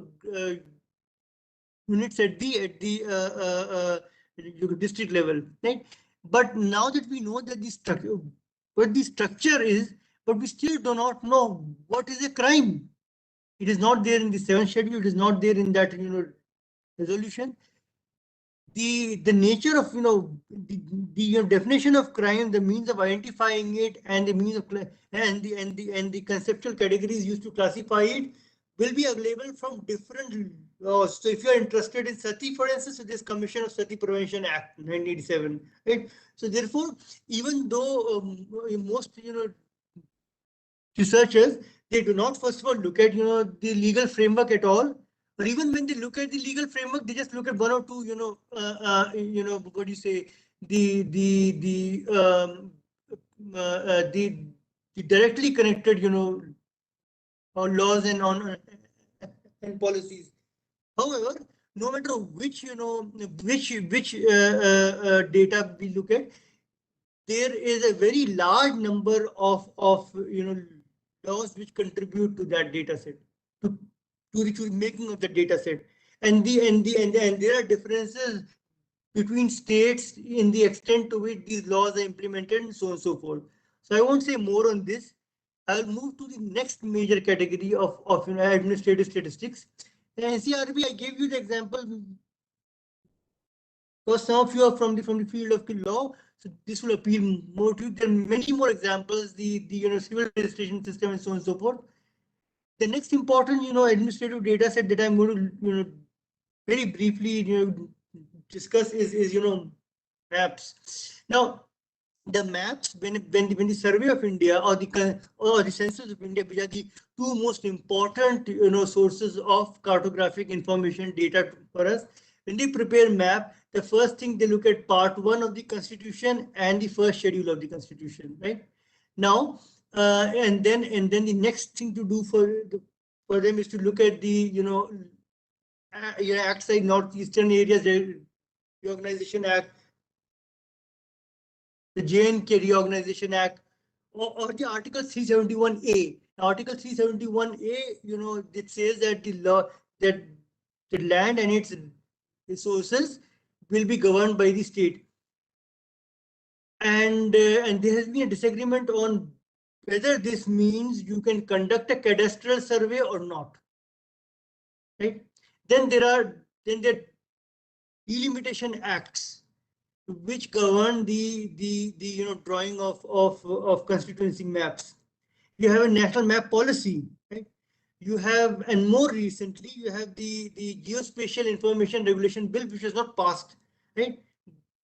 But we look at it, briefly to see it, to get an insight into the way the state thinks about data.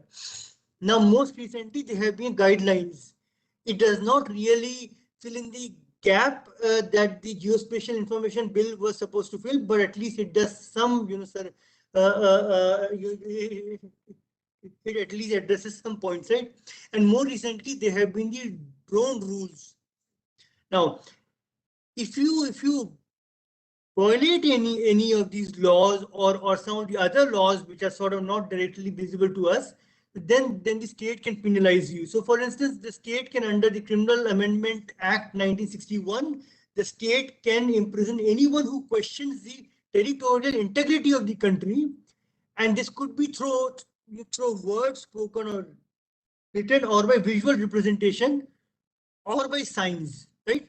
So if you draw a map, which is incorrect, that would be counted as a visual representation, and an incorrect visual representation of the country, and you can be penalized. A little later, I mean about 3 decades later, I'm sorry, the Criminal Law Amending Act 1990, it says that whosoever publishes a map of India which is not in conformity of the map published by the Survey of India can be punished with 6 months in jail and fine. Now you have to see that there is a particular context to these laws. 1961 is just before the India-China conflict, right? And that was largely cartographic conflict. 1990 is a time when Kashmir and partly Punjab, Nagaland, all of them are up in arms, and they're challenging the existing territorial boundaries of the country. And therefore, so you see, so when these laws are changing, you actually see that there is a context there. Interestingly, the 1990 Act does not, require the government to prove that this representation that has been referred to in the 61 Act, that this representation is harmful directly, can be proven to be harmful to the country's integrity, etc. Right? Now, and you also those of you who are from the earlier generation would know that that foreign journals, for instance, used to be routinely stamped that the external boundaries are neither correct nor accurate. I mean, neither accurate nor authentic, right? Therefore, you see, there is a law which governs the collection of data. How you can collect it, right? And then this, in fact, I should have added that the seventh schedule assigns the map making, the task of map making to the center. Okay. Now, once again, there is a law which governs who can collect, what he or she can collect, how they can, how this information can be represented and used, etc. If you violate these rules, how can that be penalized by the government? So just have a very quick look at the Geospatial Information Regulation Bill. It tells you that how you can acquire the data, then the licensing issues, and then they specify the obligations of the licensee. If you give a wrong depiction, you have to pay a fine of 10 lakh rupees going all the way to 100 crores or imprisonment up to 7 years. Interestingly, just imagine a small startup in Kormangla which uses geospatial data. If it misrepresents accidentally or otherwise the map of India, it is potentially liable to pay a fine of 100 crores. And this is very clearly evident that this law is going to harm the emerging ecosystem of startups that rely on geospatial data. Now, interestingly, the section 37 of that act says that it will not apply to Indian governmental bodies. The government is aware that the Babus are extraordinarily careless and routinely misrepresent the boundaries. Therefore, it has insulated itself. This is something that you will see in the subsequent discussion as well. Also, the other major implication is that it does not, recognize state as a potential agent of manipulation. You see, you have seen the latest skirmish on the Assam-Mizoram border. Now, both the governments are claiming a particular boundary, right? Which is convenient to them. But here, this act, if it had been implemented, it would not have, it could not have been invoked to address this conflict because the governmental bodies are exempted from the scope of this act. Right. Now I move to census, and I discuss maps for census because the contemporary modern censuses are primarily, I mean, they are primarily concerned with space, and people appear only as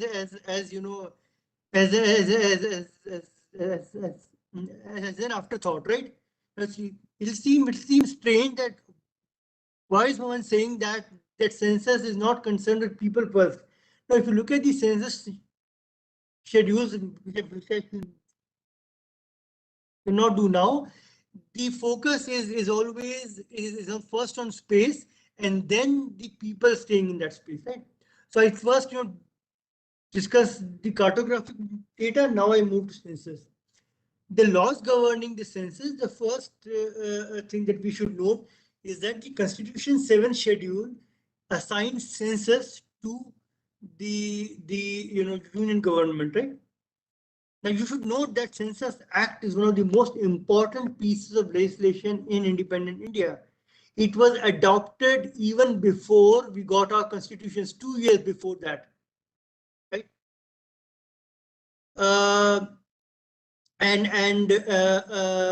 Now there's another federal structure though there at the center conducts the census, but it conducts it through the state governments, right? Now this is different from the NCRB SCRB divide. In the SCRB is the primary mover, and then it also shares information with the NCRB. But in this case, the prime mover is the Registrar General of India and the Census Commissioner, who makes the move, and then the states are asked to cooperate, right? And now apart from this constitutional provision, there are also policies such as the National Population Policy, which does not directly govern census, but gives you an idea about how the government visualizes our population, right? And that cannot but affect the way it counts people. Now you come to the most important piece of legislation which governs census. I'm sorry. Yeah, here. So you see, the regions of modern democracy and state-sponsored censuses of individuals are closely related. If you look at the American history, in the late 18th century, America, put together both a decennial delimitation as well as a decennial census. The census was meant to feed information to the decennial delimitation. This is different from the origin of census in England or the origin of census in India, in colonial India. The other thing that we should note is that you're starting at least with the League of Nations, and later on with the international law has treated state, and a sovereign state as a permanent, as endowed with the attributes of a permanent population and a defined territory, and also obliged to collect information on these, right? So therefore, the countries that were put under the guardianship of Belgium or other countries by the League of Nations, they were supposed to conduct population censuses in these colonies and share the data with League of Nations.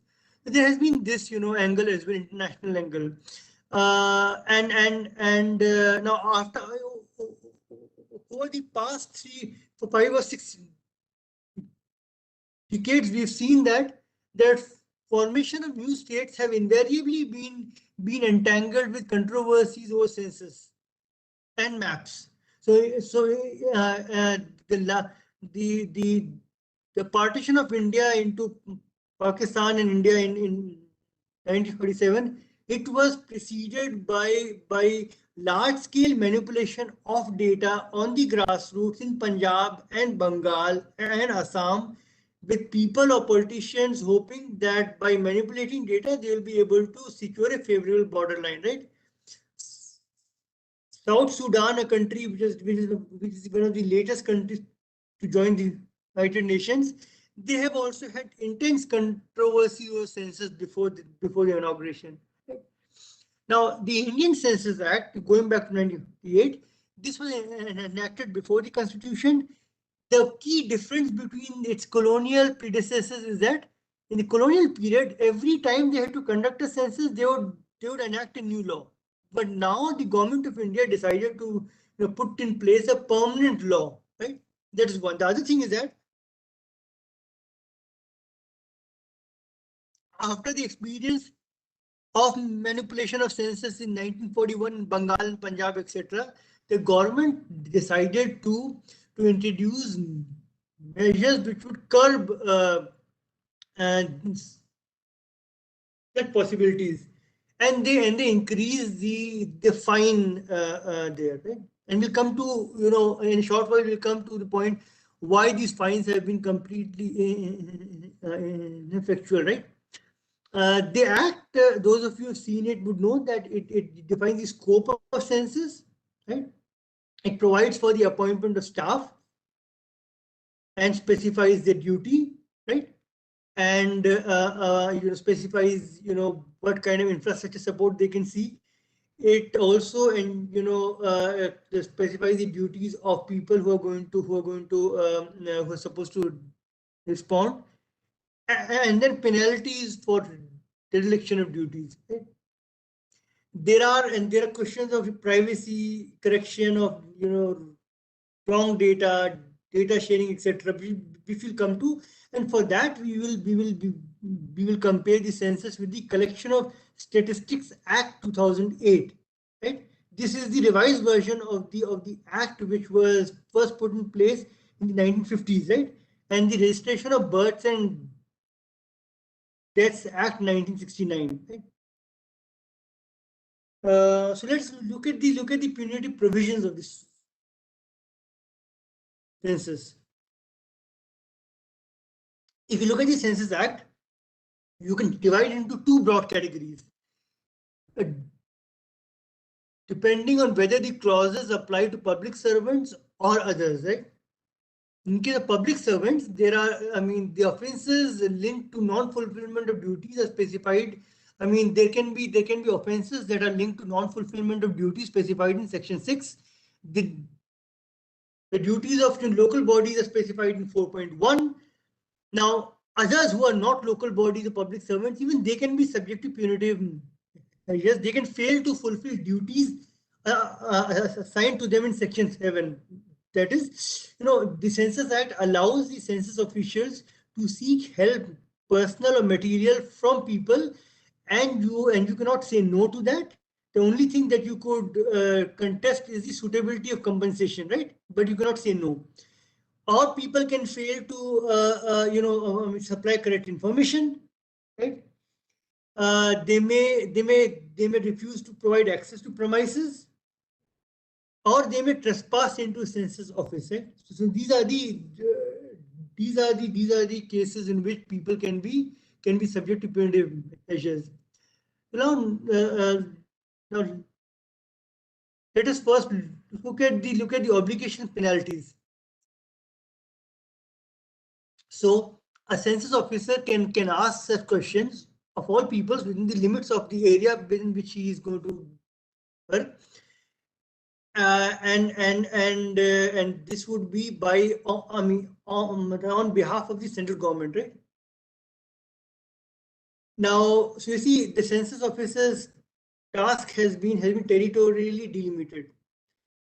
Next, every person to whom this question has been put, asked, shall be legally bound to answer such question to the best of his knowledge or belief. Right?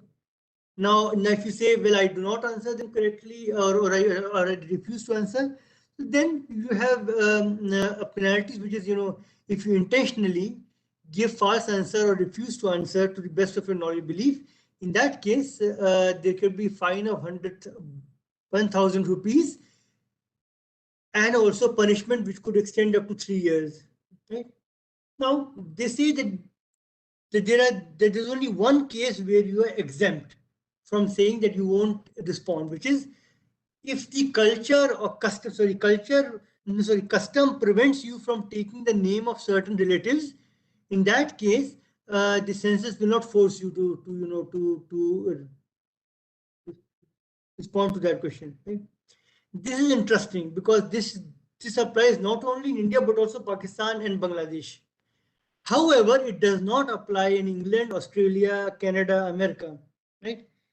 Now, this is there. The only exception is you can say no to answer, to respond to the question on your faith. You can say, I'm not going to tell you whether if I'm a Hindu, Muslim, or Christian, right? And you know, if you do that, you will not be subject to any penal action, right? Now, so how do you explain this? I mean, the census in India, Pakistan, and Bangladesh is essentially a continuation of the colonial practice, right? So, how do you explain this serious divergence between the two? The difference would be evident, would be clear if you look at the history of census.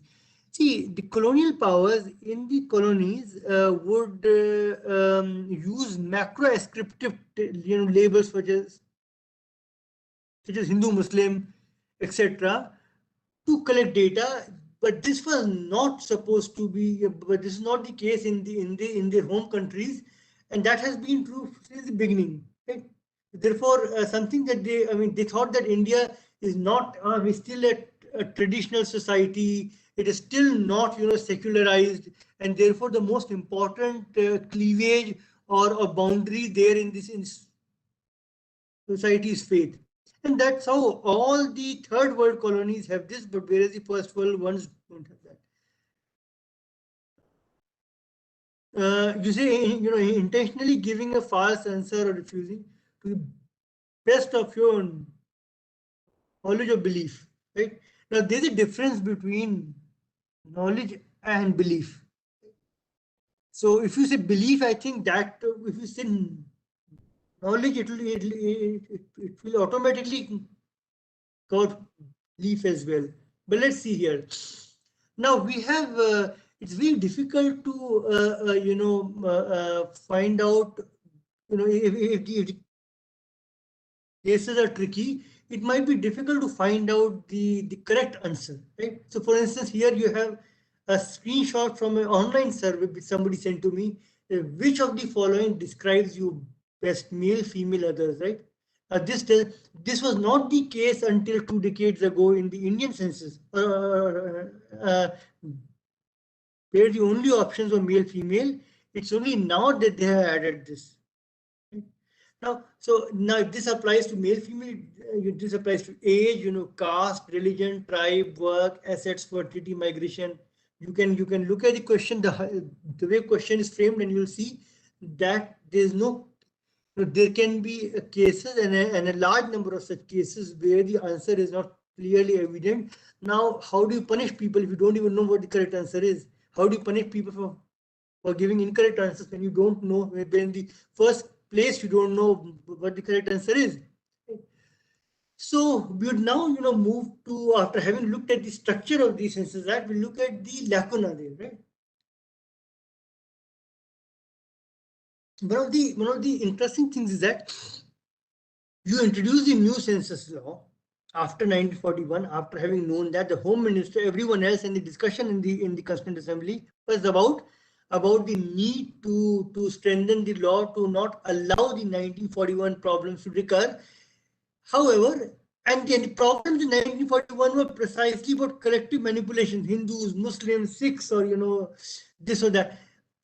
But your law does not recognize collective manipulation of census as a separate category of offense, which is structurally different from individual level manipulation, right? And no wonder, that some of the major instances of manipulation happened soon after independence in Punjab, right? At that time, and the language data was spoiled to the extent that they decided not to publish it. 1994, you further tightened the provisions to make sure that the punishments are tightened. And you had one of the biggest instances of manipulation of census in 2001 in Nagaland. So every time you tighten the law, 948, 1994, you see, and immediately after that you come across a major instance of manipulation. Right? So clearly there's something wrong here. Now, again, the possibility of manipulation by government is not accounted for. It does not apply to full life cycle statistics. For instance, the laws governing perhaps apply to even later users, but in case of census, this is not the case.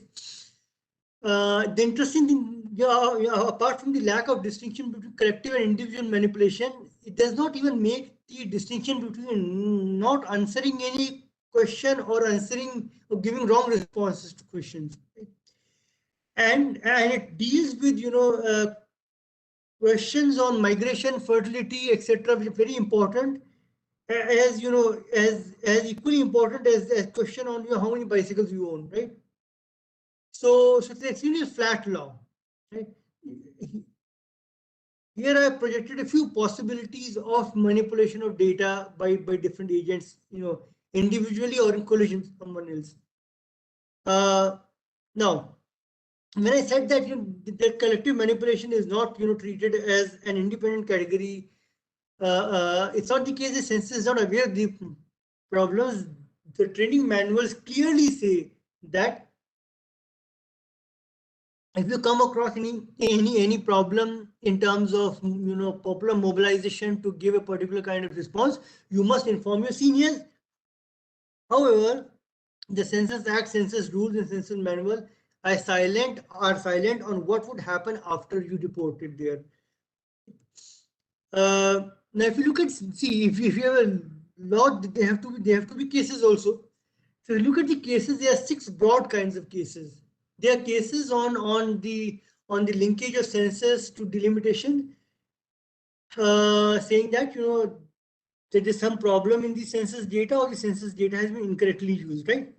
Or there can be cases about changes in names and boundaries of administrative units, regularization of employees temporarily recruited to conduct census, objections to the delegation of authority to someone else to enumerate, dispute over the status of head counts conducted between 2 censuses, intercensal head counts, and the demand for inclusion of more categories of information in the census questionnaire.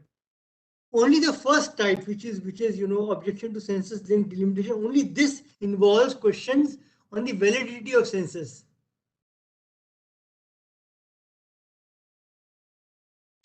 Right?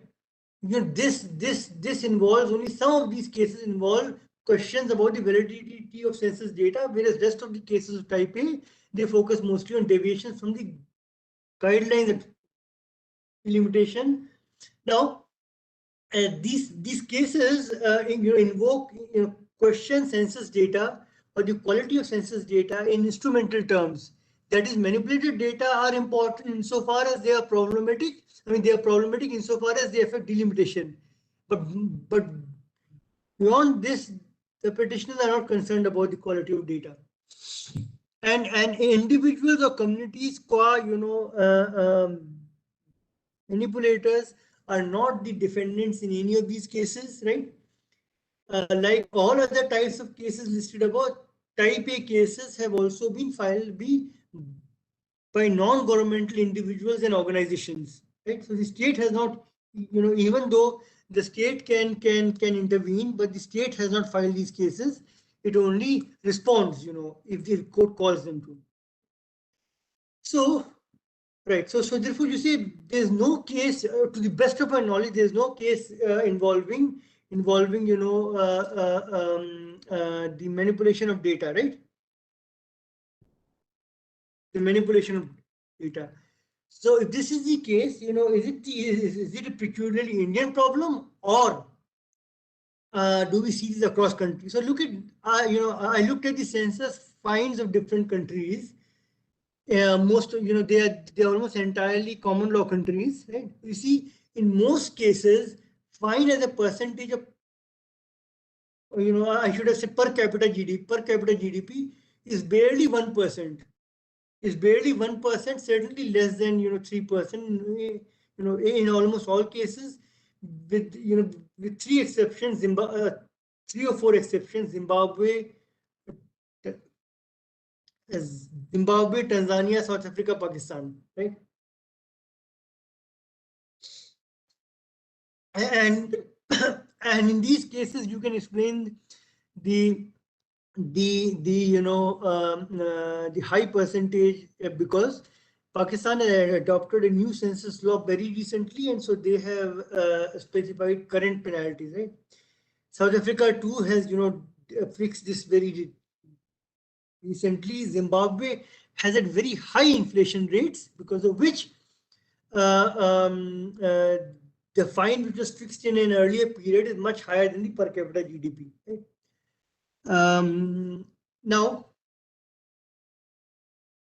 Now, so therefore, if you look at the Census Act of different countries, very rarely is it used. In America, after 1960s, we don't have cases of punishment under this census legislation. England and Australia have had very few punishments, and even there, unlike the Indian census, if you offer to share the correct information, you will be let off. But in case of the Indian census, even after you give correct information, the case stands. That's a different thing, that there has been no case in India as far as I know, right? And there have been very few, handful of administrative actions against enumerators or the census officials involved in manipulating data or giving incorrect information, right? So there have been, despite the fine being very low, there have been extremely low rates of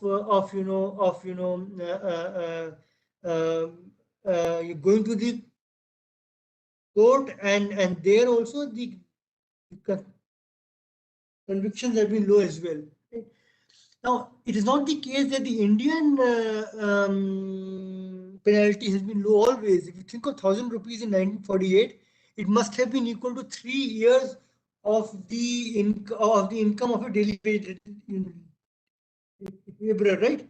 So therefore, it is not the case that it was low. But the interesting thing is that the nearly dozen amendments later on have not seen the government raising the penalty further.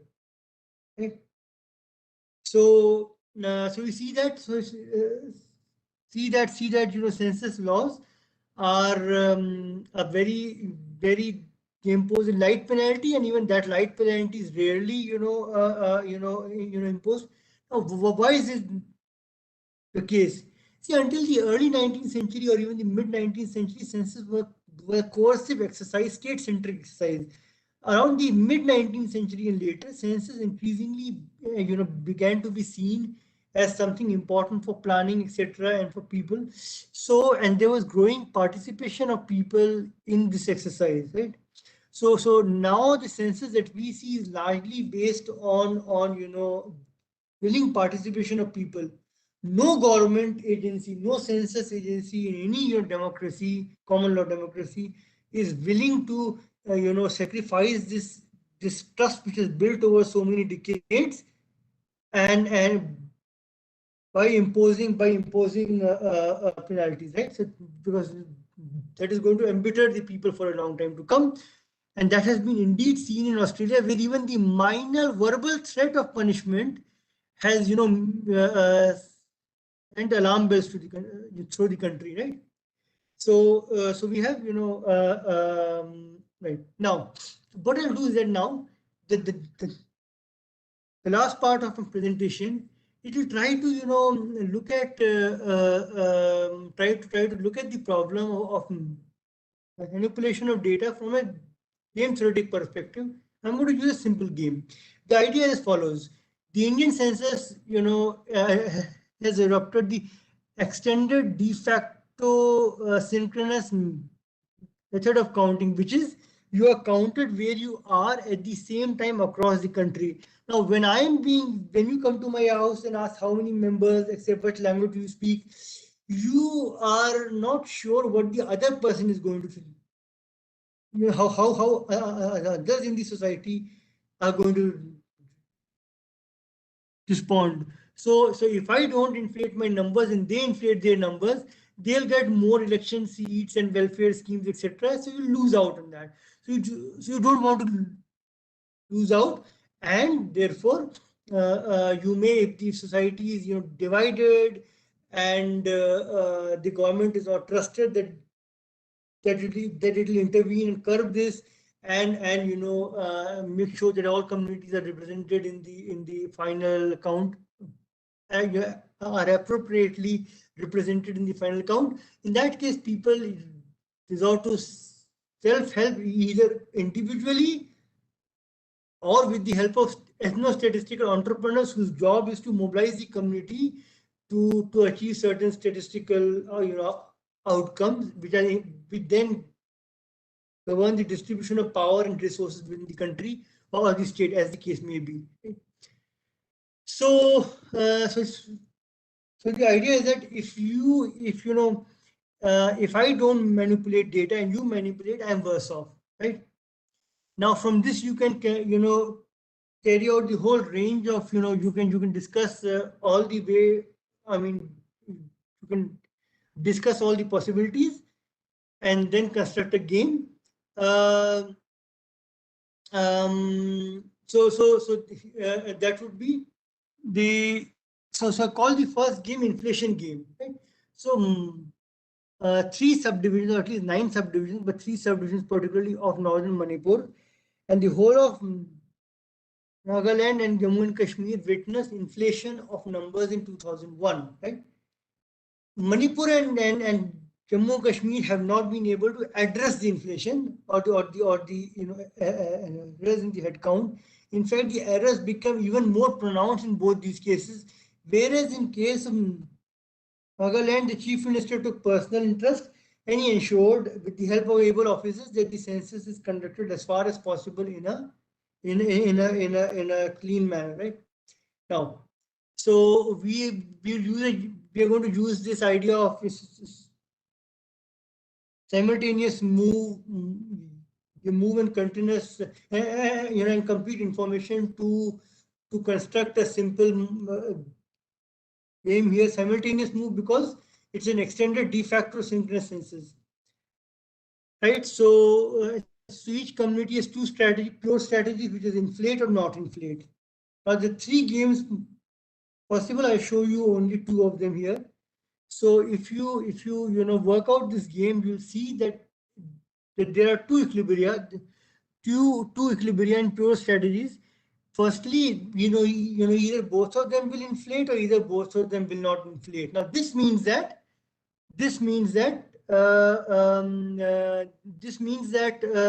you can have 2 societies almost identical in all respects, right?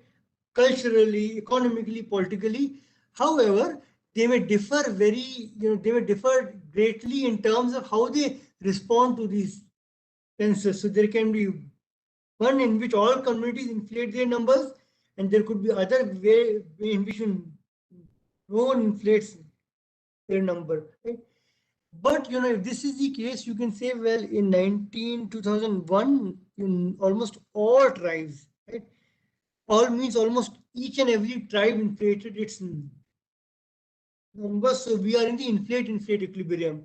However, in 2001, we also have the case of Manipur and Jammu and Kashmir were only part inflated. How do you account for that? So for that, there's a mixed strategies equilibrium, right? Where you interpret the mixed strategy as as indicating that a fraction of people manipulate, right? So only 9 tehsils of Manipur manipulated, right? Yes, right. I mean, or you could see the situation from the perspective of prisoners dilemma, in which the dominant strategy is that there's so much distrust, and the incentive structures are so skewed that you always inflate. But this is not the correct game to understand the situation, because we know that that communities could move from inflate to not inflate between 2001 and 2011 without any use of coercion. A prisoner's dilemma, moving from inflate to not inflate, would require coercion, right? So therefore, prisoner's dilemma does not capture the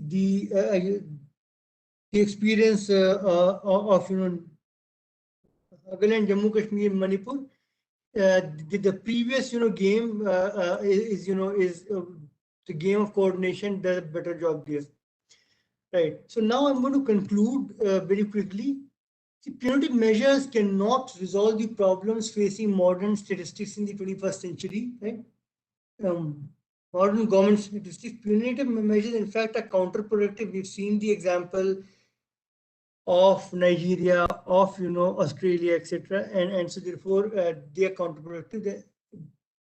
And it's important to admit that the influence of political, economic, social contexts can the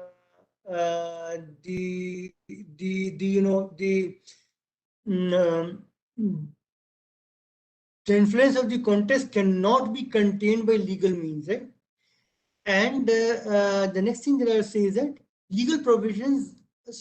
Then you'll say, well, if the legal provisions are going to be counterproductive, they're not going to solve the problems facing the modern statistics, and they are anyway rarely invoked because the officials do not want to spoil the relation of trust that has been built over decades, and the fines. So then why have them in the first place? You see, legal provisions are needed because without this, you cannot activate the administrative machinery of the country, and you cannot constrain the transgressions of this machinery, right? Then, for instance, now we have computer-aided personal interviewing, right? Now here, which is going to be followed in the 2021 census, whenever it happens. Now, if we don't have legal provisions, we will not be able to constrain the leakage of very sensitive data collected by this census to third parties, right? Until the earlier census, where you pen and paper, it was very difficult to leak the data in terms of how much can you leak. But now you can, in a single click, transfer the entire thing. All 28 or 29 questions asked to me about very intimate details, all of them will come out in open.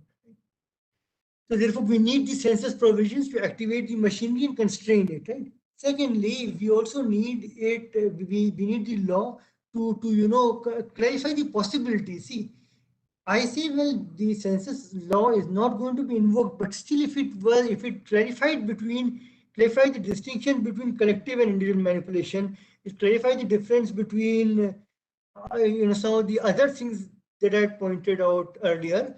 So then the census officials will be more alert to these things once you make these points public, right? And finally, census, despite all its shortcomings and rare occasions when it is invoked, it still serves as the outside option. If things go completely off rail, so then this is the last resort, right? This is the last resort. Right? So therefore, you need, even though it may not be directly, its direct applicability might be limited, but it plays an important role in the ecosystem. So you cannot take them out. I'm going to end my presentation. Yeah, so here are some readings that might be of interest to you if you want to explore these issues further, right? So I'll take. I'm going to stop sharing now. I already see a question in the chat box, if I'm not wrong. The question from Randeep.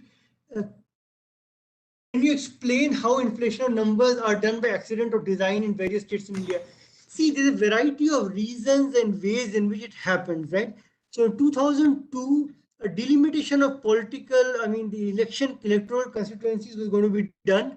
And a lot of communities or at least some key communities which anticipated this, they indulge in manipulation of numbers to inflate their figures so that they can get a favorable alignment of the constituency boundary. Right? And a major cluster of this manipulation was in the state of Nagaland, and the adjoining districts of Manipur. And to a lesser extent, we saw something similar, but not in scale or nature, not too much in scale of nature in Karimganj, right? And manipulation takes different forms of giving ghost names of people who don't exist, or adding ghost households and then adding ghost persons there, and so on and so forth. So many ways in which it happens. If you look at my book, numbers in India's periphery, you will get to see a number of examples. For a detailed discussion, a number of examples there. Right? It can see if it were if the manipulation of whatever, if the error is accidental, then you'd expect that they are randomly, more or less randomly distributed, and you can hope that it will more it will not skew the direction of your conclusions. However, we find that the errors were not only systematically aligned in one direction, they were growing across decades, right? So therefore, the cases that I have dealt with, they are not, accidental. They are deliberate. The only thing that needs to be asked is whether, who has, intervened in this, who has intervened in inflating the figures, and how exactly have they done that, right? So that's very brief answer to your question, Sandeep.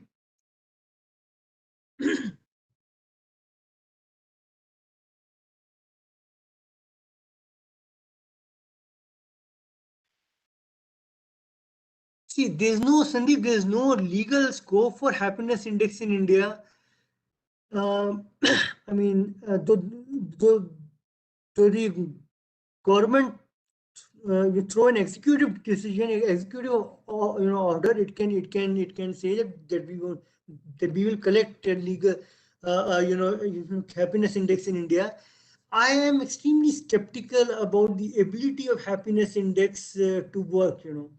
Though there are people who are extremely enthusiastic about it, and they say that this is a welcome alternative to the conventional data on human well-being. Well, that is true that the conventional data do not do a good job often, right? And there are problems there. But to replace them with even more imprecise measure is something that I am skeptical of. I mean, reducing them to numbers and then comparing across people using those numbers, etc. So I'm not that optimistic about the usefulness of a statistical survey of happiness in India.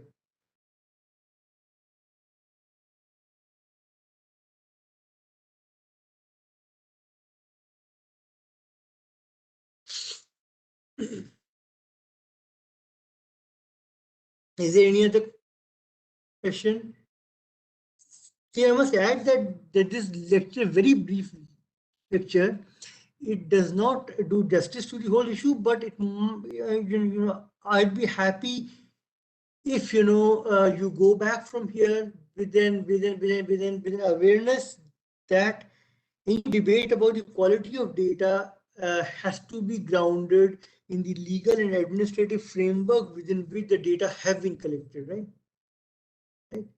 And that, because that would determine what is collected, who collects it, how it is collected, who can share, can it be merged with other data set, some other data sets collected by the state or not. Therefore, so we need to bring, the idea is to foreground the importance of law in collection of official statistics.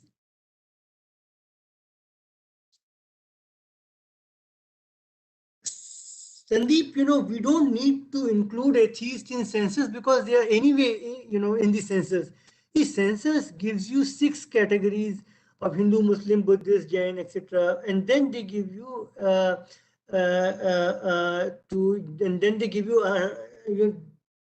they allow you to declare your other preferences as well, or say that I'm not interested in, or say that I do not have any religion at all. See, atheist would also have an ideological commitment of sort, where somebody with no religion is not bothered to take a position this way or that way.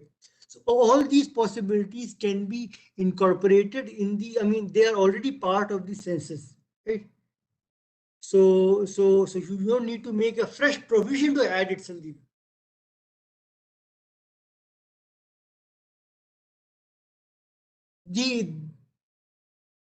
The key problem is not whether they are added here or not. The problem is that do we have what do you call, do we have a society that is willing to accept this? See, if we, if I know that, and then those states, where saying that you are an atheist could be a crime, and that the person who has come as a local school teacher, if I say that I am an atheist, it could lead to problems. In principle, the enumerator is legally bound not to share any information collected as part of this census. If he violates this, he is liable to be punished, right? However, however, we see that these, as I saw, that these laws, punitive provisions are rarely invoked, and they have certainly not been invoked, to the best of my knowledge, to deal with cases of enumerators falsifying data. Right? Therefore, if I say, if you go to a state where people frown upon at this, or they frown at LGBT community, so you're not really, even if the law allows you to declare yourself, in this or that way, you will not express yourself, right? So you will not express yourself, and therefore, see, this should remind you of the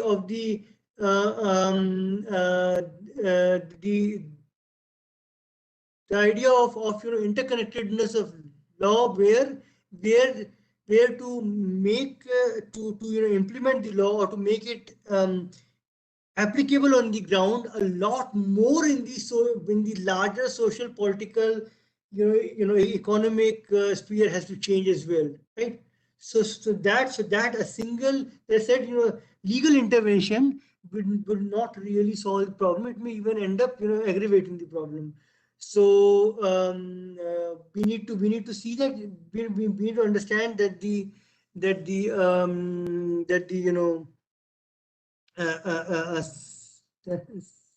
Census Act can only count what you yourself are comfortable talking about, right? I just say one last thing, because I think I've already overshot my time by about 8 minutes.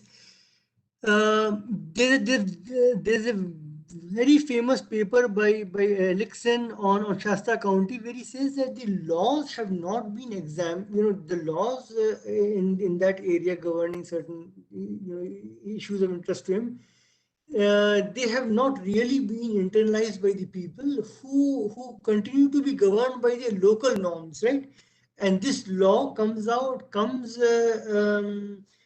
into play only when they cannot agree upon a resolution within the local framework. So there can be laws, including in advanced Western countries, where the law remains on paper, nobody actually uses it. In fact, government officials themselves not being aware of the true scale of I mean, the true scale of the disconnect between the law and paper and law on ground, right? So therefore, we so Shubhangi, do I have no, Shubhi, do I have 2 or 3 more minutes, or should I just conclude the session now? Sir, we have exceeded time, but Okay, you can fine. So I'm take going a. to stop now. I'm going to stop now. Thanks a lot, everyone.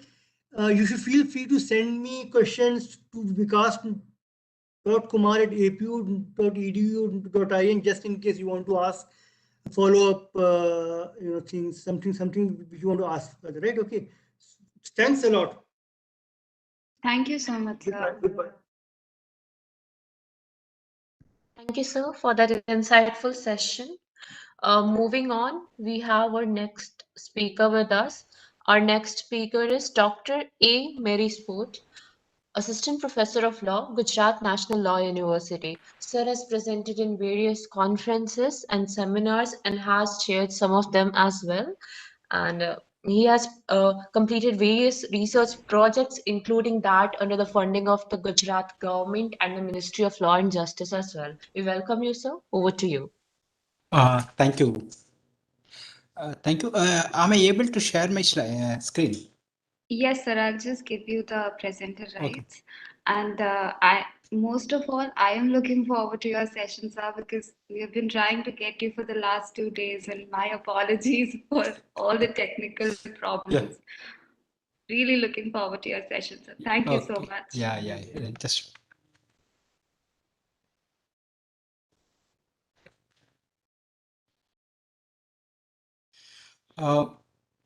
just confirming whether my computer audio is also coming or not.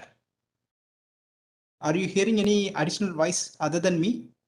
No, sir. We No, can right? see your slide as well. Okay. Thank you. Once again, thanks to the organizers, and special thanks to Dr. Ranita Nagar ma'am and Dr. Hitesh Kumar Thakkar sir for guiding me and mentoring me in this particular area. And I'm so much interested to discuss especially this particular August gathering.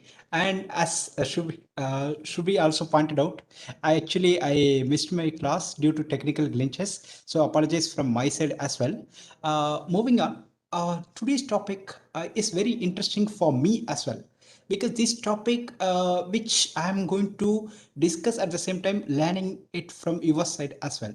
So the focus area is this: criminalization as a tool for governing social behavior. So state is using criminalization as a means to control the behavior. Okay, why I have taken this particular concept? Let us get into that. Just think as a layman perspective, and especially I am approaching these issues from the lawyer who is dealing with this case, as well as a layman who is actually looking at these issues. Now, first one, criminalization of dishonor of check. Section 138 Negotiable Instrument Act, especially those who are from law background, even those who are in India must be aware of this particular provision. It is from banking perspective, so you must have it. Second, criminalization of corporate offenses. In fact, if you look at 2013 Companies Act, it brought a lot of changes. Even it imposes some penalties for some oppression and mismanagement. Even it also given some liabilities. However, in the year 2019, again government has taken a step back, and it actually decriminalize certain offenses, and some more classification it had given eventually led to a kind of, you can say that no criminalization, that okay, that it was a position. Now third one, take the case of corona measures. We have okay, some disaster management act, and we have some disease control act. Through that, government could have made some administrative directives and ensure that okay, these administrative agencies could have stopped or public gathering or other means. But instead, government has taken crime as a tool. Crime as a tool to tackle this particular issue. Okay, which made me to choose this topic. Even you also think why government has done. Please remember, whenever we are discussing about traditional crime, we used to have two notions: mala in se and mala in prohibitum. Mala in se, the act itself is bad because there are some conventional acts which, based on our social contract, we already given the tag of crime. But mala in prohibitum, that is interesting. Certain acts actually prohibited by the people by the state. So here I asked the question, how this malign prohibitum, how certain acts actually, which is otherwise not in criminal by nature, but why government actually supposed to declare as crime? What is the reason behind this, right?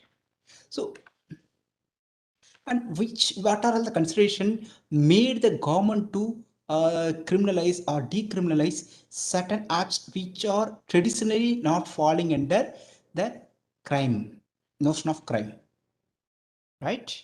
So let us get into that further.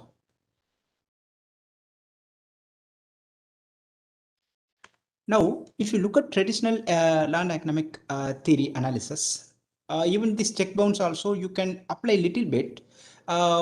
So if anybody is a rational debtor, so he might think, okay, if I'm not repaying my amount, so I will be given the penalty, right? So I will be charged. But if you look at actually what is happening, why government actually taken the decision to only penalize check dishonors? What about other business transactions? Like transaction might have been made in promissory notes, bill of exchange, even other means. Why government suddenly taken the decision of criminalizing or penalizing dishonor of check? What could be the rationale? Is it only this rational choice? If that is the case, please remember as an individual wise, yes, general deterrence, I can say that. Yes, rational choice. But if you take state perspective, I find it some ambiguity. How the state has taken the decision. So which made me to go beyond these analyzing why or how a crime is being defined or fixed by the state, especially that act is otherwise a non-criminal act in a conventional terms. Okay, so we may have that rational choice, two types of rationality. One is rational choice, cost benefit analysis of crime and punishment, and another one is bounded rationality based on some probabilities, right? People may commit the crime. In case of dishonor of check, since it talks about civil as well as criminal remedy, so people prefer criminal. But still, I find it there is something missing if I look for this traditional understanding. So I thought of getting it no further. So I think in a layman perspective, because in dishonor of honor of check, or let us say why we are issuing check. If I am issuing check to, let us say Shrubi, because of some contractual obligations. Okay, so that contractual obligations I am making in the form of check. Okay, so bank is a dry.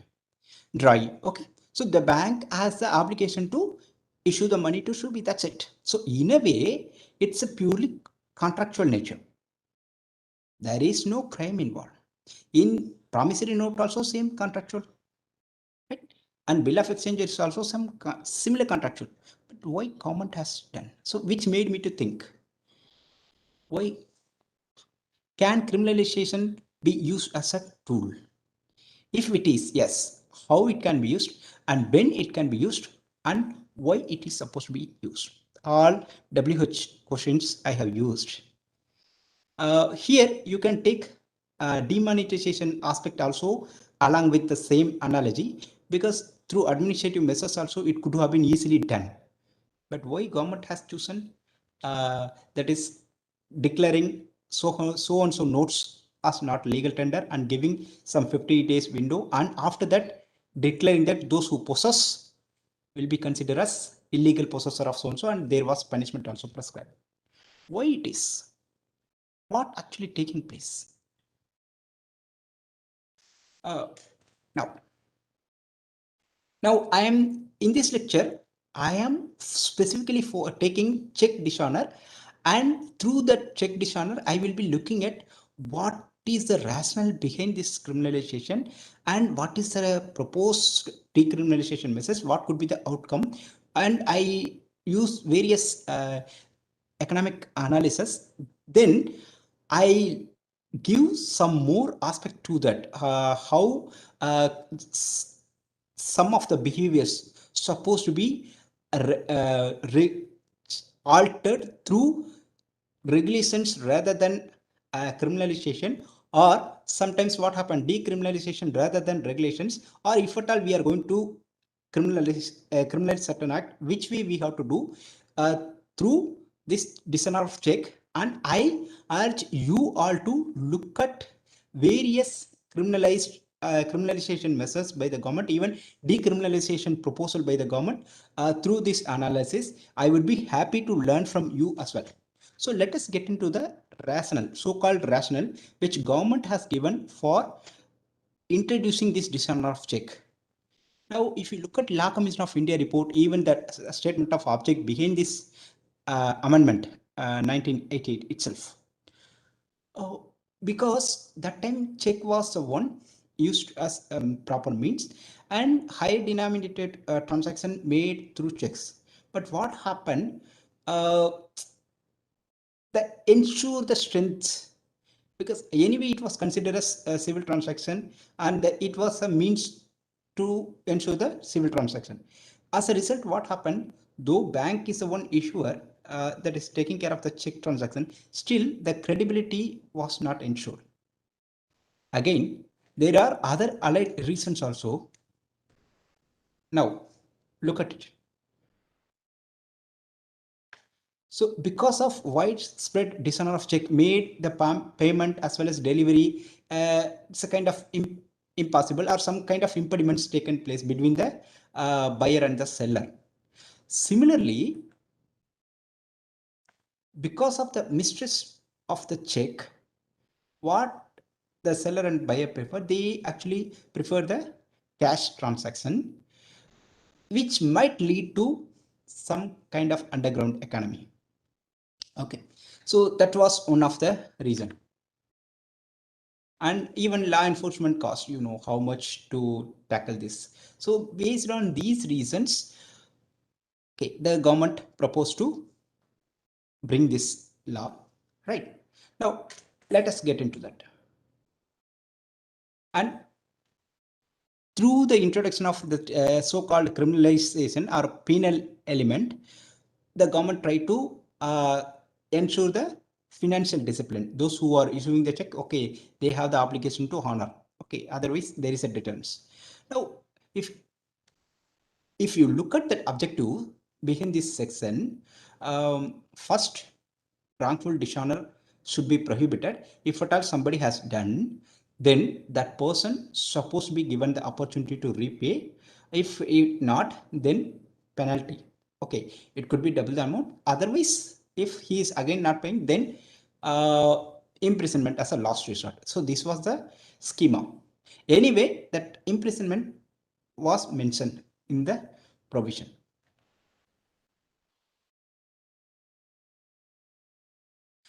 Again, the interesting thing with regard to 138 Negotiable Instrument Act offense is that there is no requirement of mens rea.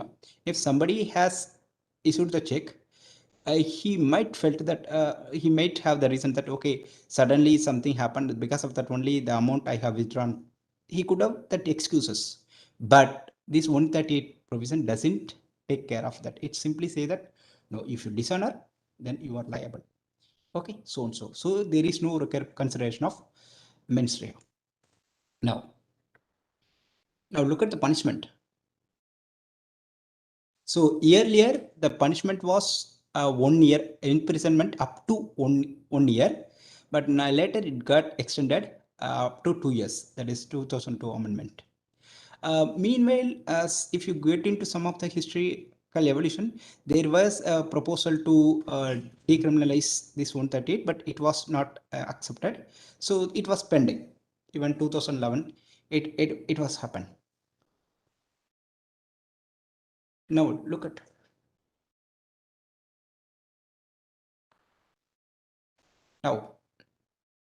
Now look at the behavior of market.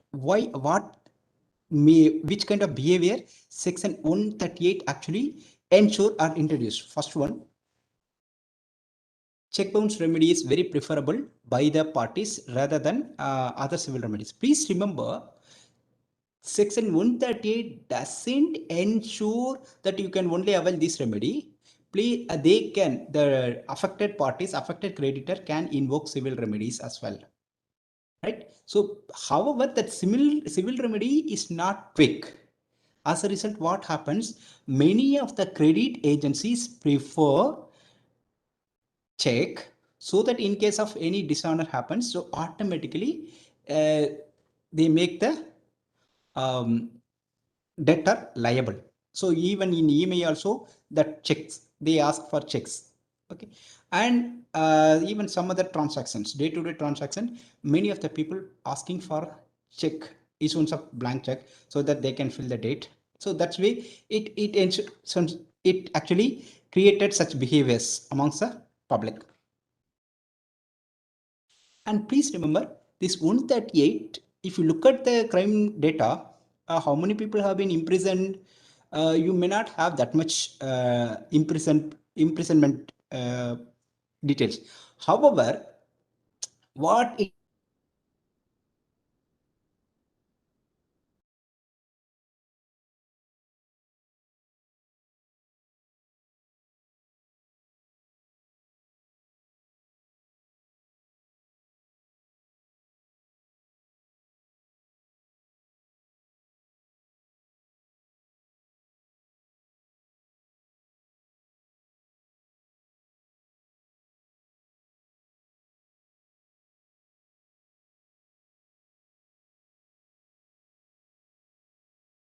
Oh, sir, I think there's some problem with the connection. We can't see you, neither can we hear you.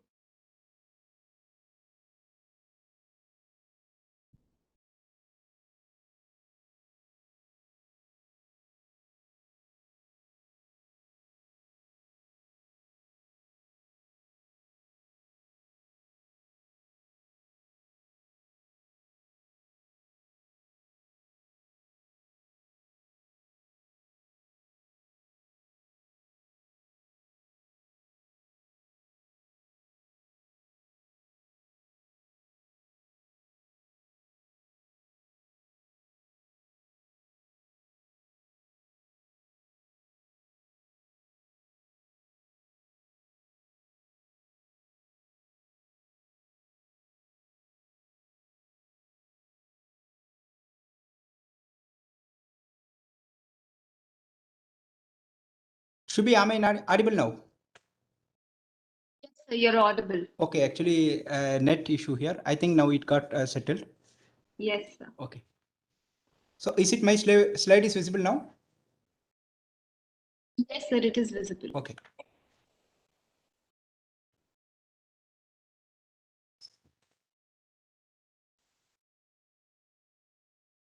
So, so as a result, what happened? These contractual agents, or especially credit agents, they started, okay, check bounce remedy under 138 is very much preferable than other remedies, because of that general deterrence in it. And especially in case of criminal case, they thought, especially that point in time, compared to civil remedy, especially court pending cases before the civil court, is lesser time taking than civil remedy, right? So that's an interesting. Now look at it, this one.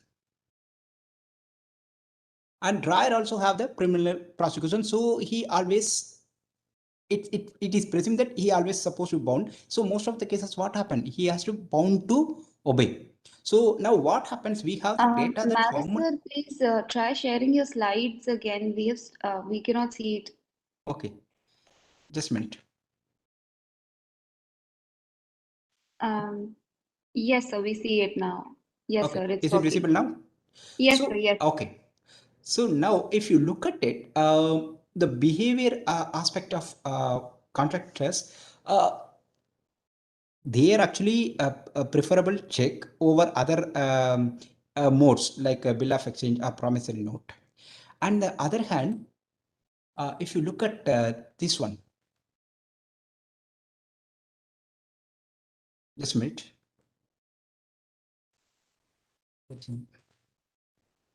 Is it visible now, right? Okay.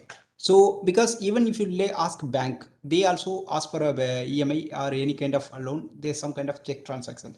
That's one thing. And dryer also having that fear of criminal prosecution. In fact, we have the data that how many check bounce cases are pending, but we don't have the data how many people actually preferring check because of the general deterrence. We don't have that data, but actually if you look at that market behavior, many of the people prefer check. Even many of the EMI agencies prefer that checks, blank checks, because of that 138 safeguard. Now, this Makwana case, it's an interesting case, but prior to Makwana case, there were many cases, but it's a very recent, so that's why I have taken. So Supreme Court actually pointed out the piling up of decision of check cases before various courts, even lower courts to high courts. So let us say about 40 lakhs cases pending, so it's not a good sign. And please remember, these 40 lakhs, earlier it was not the case. But yearly dependency was very high. Actually, I'm talking about the pendency percentage of negotiable instruments case. But in between, what happened? The Lok Adalat actually has resolved many of the check dishonor cases. So that's how at least we could see some kind of reduction. Otherwise, even it might gone further.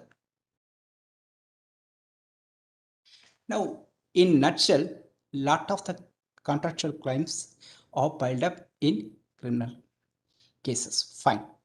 Now, let us look at it. On 8 June, Ministry of Finance proposed decriminalization of various offences, including Section 138 of Negotiable Instruments Act. That's an interesting thing. The reasons which they have given: ease of doing business. But you might come across, there were a lot of debate that time. Many people say that no, we should not decriminalize this one. It might affect the business and it is not. But let us look at what all the impact it could create in the market if it is going to be decriminalized. First one. Now, please remember that dishonor of check is not a straight away made as an offense, right? We have the alternate civil remedy, but that alternate was not working. That's how we have created this 138 remedy, criminal remedy. So in a way, the alternative is not working. Then what will happen? So the people will suffer. And at the same time, if you look at the alternate, in case of criminal cases, there is no requirement of court fee, but civil case, you have to pay the court fee. And compared to proceedings, if you look at it, civil proceedings take place much longer. And as I highlighted, there is no data available how far that 138 ensured the general deterrence or created the general deterrence. But if you look at this decriminalization, which again create a kind of fearless amongst the dishonest debtors, right? So they may use other means and they may again go for fighting the case in the civil courts.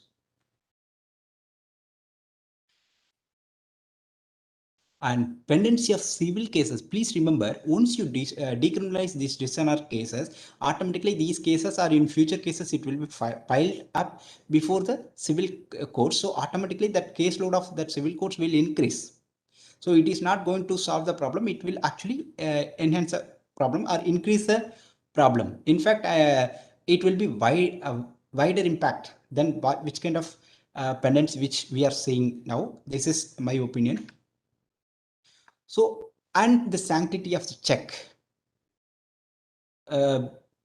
become null or nil, right? Because there is no credibility attached to it, so automatically it will be considered as par with promissory note. So then you may ask, is there any other remedy? There are some remedies available under criminal law, that is criminal breach of trust and cheating. Okay, that is for excuse me, 406, 420, we can do that. But those remedies are not available for all contractual claims, right? Any between the partnership firm or something else, it happened, we can invoke. But dishonor of check in a contractual cases, it may not be available, right? So anyway, it will increase the caseload. One more thing we have to remember, at the overall, it will impact the market failure. In fact, 213th Law Commission of India suggests one thing. We can have a fast track court for only decision of check. But again, financial constraint, we have to look at it. So it couldn't materialize. Now let us look at it. What can be done? So we have to find a solution. What can be done in this way? So we have to go. Yes. Sorry to interrupt, but can you please sum up quickly because we're running out of time? Okay. So, okay. Thank you. So what can be done because of this decision of check? What can be done? First, we have to provide the suitable alternative, because immediately if we are do away with the designer of check, it might create a chaotic situation. So the even market players may not have a proper alternative. So they left with remedialess. As a result, it will create a chaotic situation. So we should go step by step. First step, we should ensure the perfect alternate mechanism. So one is in the form of speedy disposal of dishonor of check case, that's possible. Other one, if we can use mandatory ADR, again, mandatory ADR, it takes its own time, but still we can ensure such an alternative to the dishonor of checks. Then we can do that. Otherwise, we can create some more alternative means. And please remember, some scholars used to suggest that, okay, we can say that online transaction is a best option. But in case of post-dated payment, right, if future payments, now check is one of the mean. But how can we ensure such a post-dated payment in through some kind of direct transaction? How far it is visible? Right now, there is no conclusive answer for that. So at least till the time we should find some proper alternative, till the time we find some alternative way of ensuring this post-dated payment, we should at least retain this provision. This is my view. And again, finally, general deterrence is the basis of the basis of inserting this particular provision and ensuring the credibility of the check. So it should be retained until we have a perfect alternative. This is with regard to the check dishonor. And I just straight away getting to the conclusion. I hope, can I have 2 more minutes? Is it possible? Should be? Can I have 2 more minutes? Is it possible? Yes, sir. Yes, sir. Go ahead. Okay. So now criminalization of administrative regulations or general behavior for that matter. Actually, I have taken some analogy.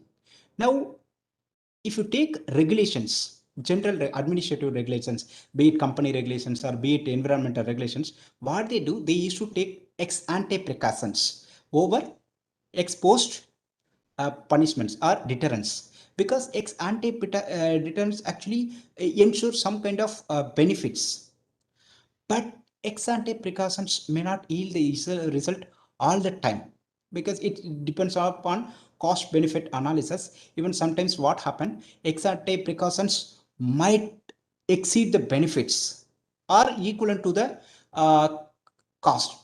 The benefits equivalent to the cost. As a result, government may not prefer. So it depends which kind of mechanisms. That's where, if you, for example, I'm giving in case of licensing, right? Now, if you get into ex post deterrence, you have to convict the person if somebody violate the environmental norms.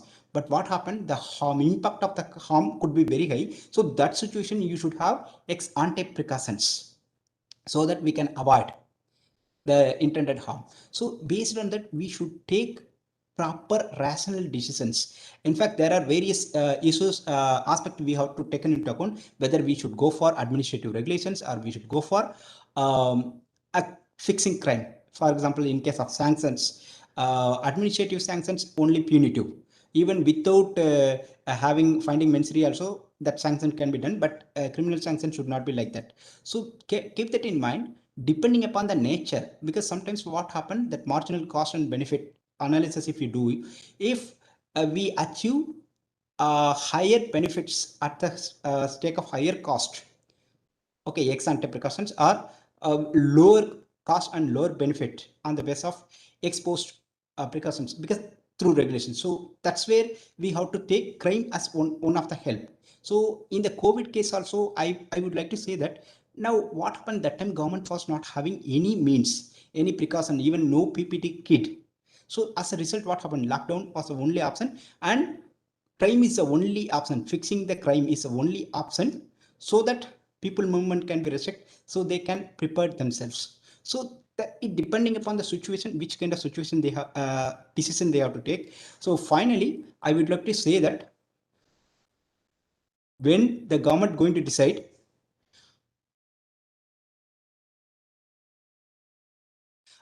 yes, I can share, but please remember, the reference materials are talking about certain concept, but this analogy I have drawn myself.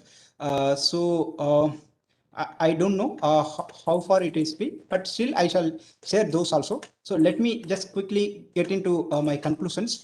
So how we should frame how we frame the conclusion whenever we are taking the decision whether we should convert a regular act to, or you can say that non-criminal act into criminal act. We just make a comparative analysis, cost benefit analysis on what could be the outcome.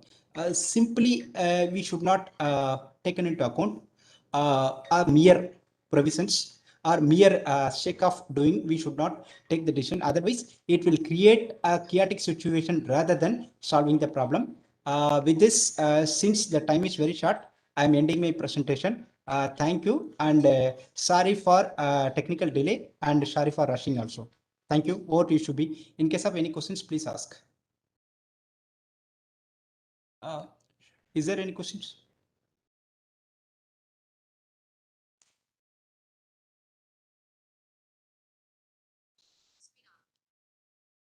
Yes. Any questions? Alankita?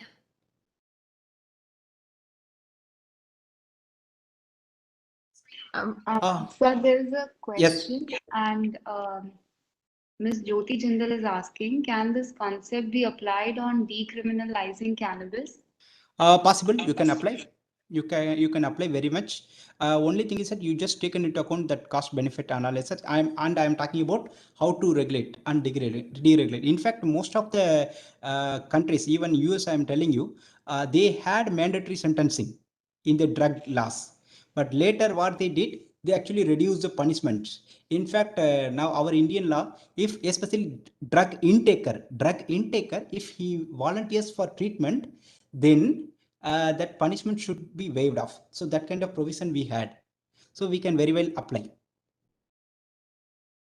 Okay, thank you, sir. And sir, the participants are asking for your Yes, email. yes, yeah, you can absolutely share, Shrubi. Yes, sir. And they're also asking for your reference material, sir. Okay, okay, I shall share. I shall share. Mary sir, I have one question. If Yes, it's, sir. I don't know, other than cost benefit, how you can matlab come to this conclusion, because I think there is not only one measurement of ex ante, ex post, and the cost benefit. If Yes, you sir. go into some human aspect, a reasonable aspect, I think your Yes, sir. Yes, sir. conclusion may get changed. Sir, actually, now if you look at, sir, even that criminal law and the regulations, if you look at it, civil law already we have some remedies, right? Even if you convert it, that now criminal law sanctions are something different. You have punitive or exorbitant punishment, but in case of regulations, we have very minor, and then even the procedures are different. Civil law procedure and criminal law procedures are different.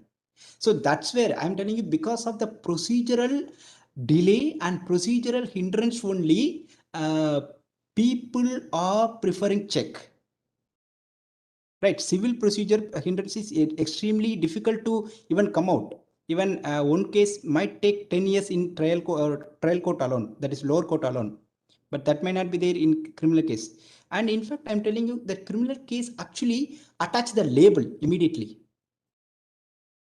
Okay, the case is pending itself a kind of label, but that may not be the case with the civil case, which I find it, sir.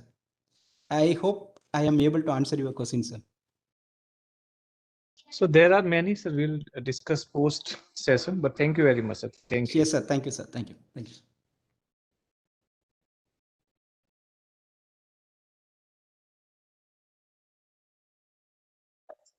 So thank you, sir, for that insightful presentation. We'll move on to our next speaker here. So our next speaker is Professor Henrik Lando from the University of Copenhagen. So sir is an esteemed scholar who has published various research papers and book reviews. He has worked on various he has presented in various conferences as well, and his working papers include that on a pragmatic view of fairness and social welfare in the analysis of law and changing the nature of negotiation. His research has been basically concerned with the contract law and economics of tort law and insurance. We are honored to have you with us, sir. Over to you. Thank you. Can you see me and hear me now? Yes, sir. You're visible as well as audible. Okay. Then I need a little bit of. I think my talk should start at 2:30, right? Or Yes. yes. So we So are maybe you can help me to share my screen here. Yes, sir. I have Um, given you the privileges of sharing screen, so you should try. Um, you should see the share button just next to start video. Yeah, yes, I there is one, and then it says open system preferences. Okay, sir. So if you click that, are you using Mac, sir?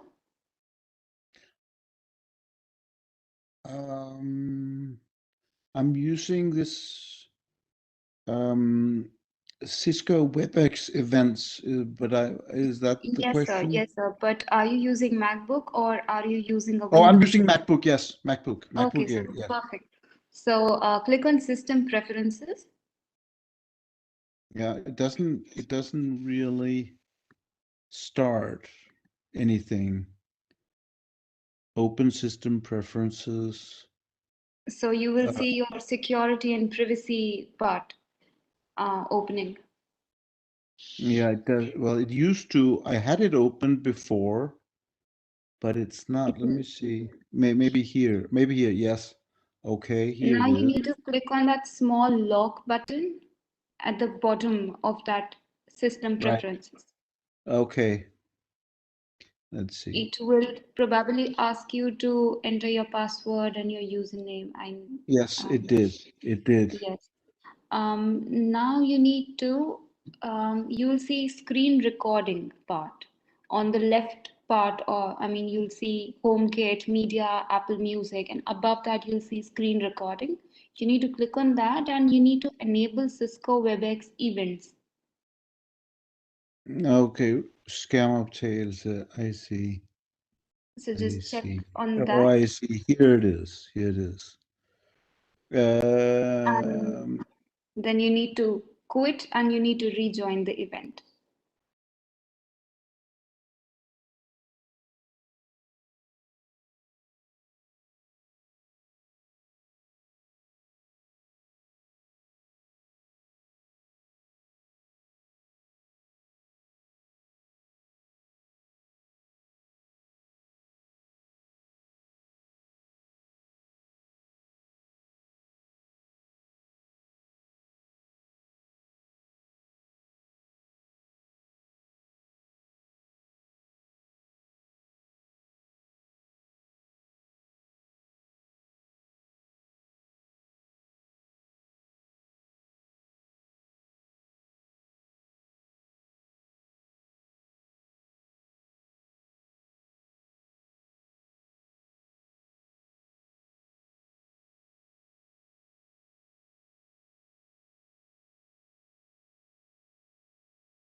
Can you hear me? Yes, sir. You can try sharing your screen now. Yes, now it works. Okay, share screen. Here it goes. Share. Yes, sir. Here. We see your slides now. Okay, thank you very much. Should I start on time in 9 minutes, or do you want me to start right away? Sir, Hitesh, sir, can we take a 9 minutes break? If that's okay Yeah. with you? That's fine with me. 9 minutes. I will see you here. Okay, sir. Thank you. Thank you very much.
Det danske vejr, mine damer og herrer. Det danske vejr. Mand, det begynder at regne enormt meget nu.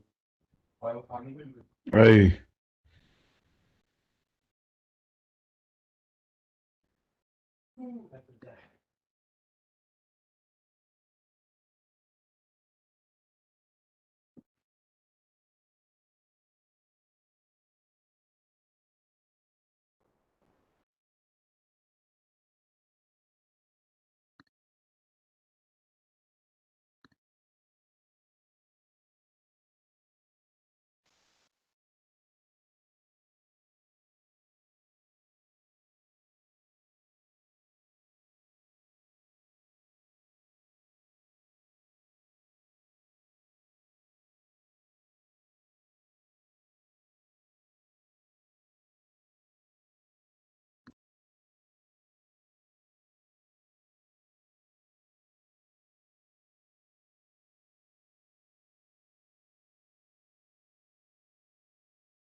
Right. It's now 2:30.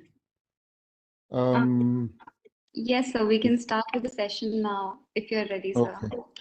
Thank you very much. Good afternoon, sir. It's a pleasure to have you. Pleasure to be here. How many people are watching us? How many are we? So we are about 35 participants on this Cisco WebEx, and we I are see. also live streaming the session on YouTube. I see. Okay.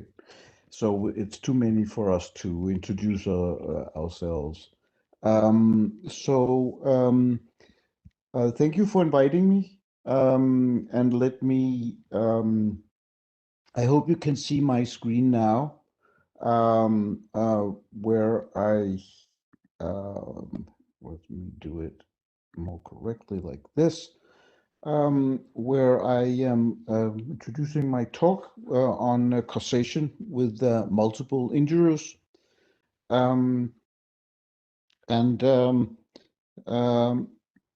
It's joint work with Uri Schweitzer, Urs Schweitzer from Bonn, University of Bonn in Germany. It's about the concept of causation. And I will talk about this topic, and I will also highlight some of the methodological questions along the way that we can perhaps find time to discuss. Feel free to ask me questions on the way if you have any. I'm not quite sure how I can keep track. Oh, now I was unmuted. Can you hear me now?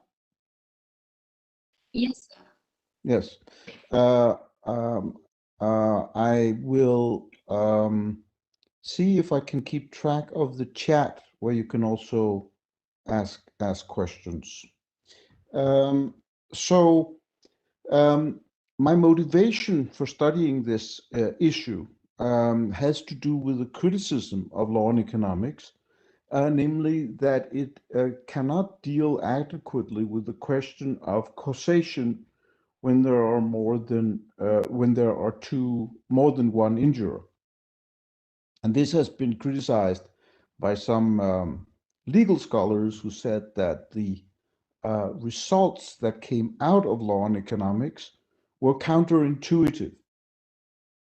And that is due to a result by Chevelle in 1980, who wrote that if there are two or more injurers, you do not need to modify the concept of causation. You can still use the usual but-for causation that we all know, namely the concept that if your negligence, I'm talking here within tort law, if your negligence was a but-for cause of the accident, that is, if the accident would not have occurred if you had not acted negligently, then you are the cause of the accident and can be held liable up to the extent of the causation. The result by Chevelle then was that this carries over to the case of more than one injurer, so that you would also have good incentives if you apply this simple but-for causation. But this was not the view of the legal scholars criticizing Chevelle's analysis. And so we then revisit this question and we ask, is it true that incentives are correct under this concept of but-for causation when there are more than one injurer? Now, let me motivate my question or my analysis by some examples, just to show you that it can be important in practice. Now, let's take one example. Two financial advisors write independent reports that mislead a customer into investing in a bad project. Now, each advisor's statement would alone be sufficient to mislead the customer. And now the question is, should there be liability if we assume that there is a negligence? But notice that there's no but-for causation here, because if one had not misled the customer, the other would have. And we know this as the case of concurrent causation. It was well known that that would then lead to zero liability under but-for causation. And the question then is that a problem for incentives? Another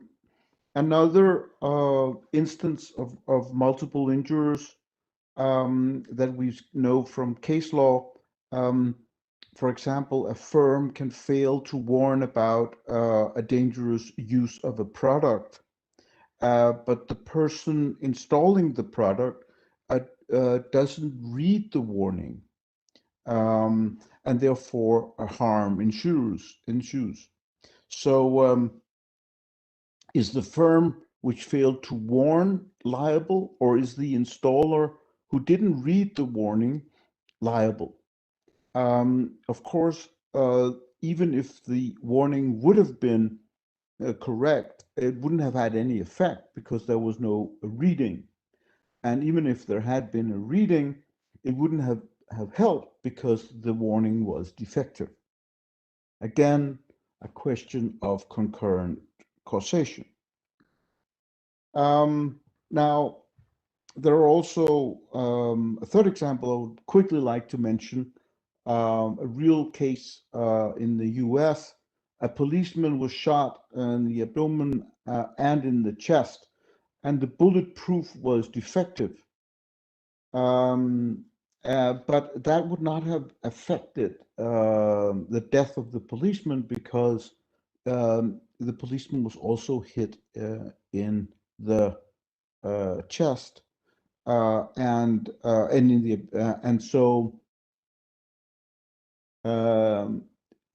the vest didn't make a difference, and that was then claimed by the producer of this defective bulletproof vest that it wasn't causal. The policeman would have died anyway, and the widow of the policeman trying to obtain compensation in court had a difficulty with this but-for causation. And that was the victim's family, should it prevail or not.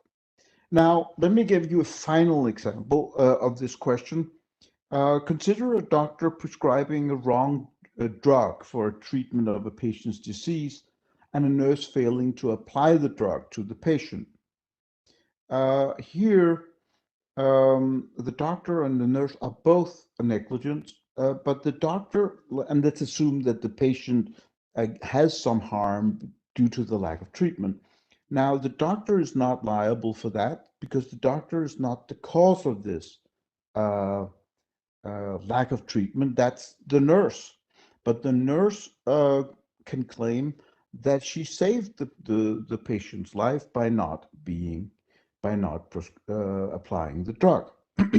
Again, how do we treat such cases?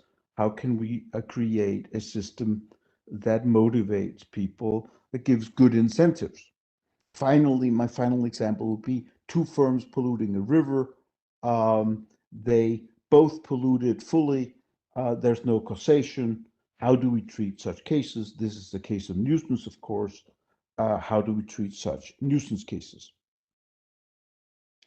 The last example I gave with the doctor and the nurse, that has to do with what we call offsetting benefits. It's an offsetting benefit that the nurse is negligent, that offsets the negligence of the doctor. I come back to that later. So These examples, this question of concurrent causation and offsetting benefits, lead to some deeper questions. Now, what do we really mean by causation? What does causation mean? And we take, using a law and economics methodology, we say, well, what it really means is not really the methodologically correct question. The methodologically correct question is, what should it be taken to mean from the normative viewpoint that we adopt? For example, we adopt an efficiency viewpoint and ask, what should causation mean if we wish to deter people from harmful acts? So we don't go into what causation really means from a philosophical viewpoint, because you can define causation as you want to. What it means is a question of definition, and we ask, what should it mean in the context of providing optimal incentives for care? So when do we get optimal equilibria, optimal Nash equilibria? Under what notion of causation will that prevail? So that's the issue we address in our paper, and I will give you the references. You can find the paper if you just Google the title. You can find it in the SSRN. Now we have a model of n injurers, but let me just get to the model now with 2 injurers. Let me, before I turn to the model, just say that what we show is that Chavel's result that incentives are correct even under but-for causation is not necessarily correct. It is correct in one sense. Chavel says if you use but-for causation, you get correct incentives. That is, there exists an equilibrium which is optimal, Kaldor-Hicks optimal, maximizes value.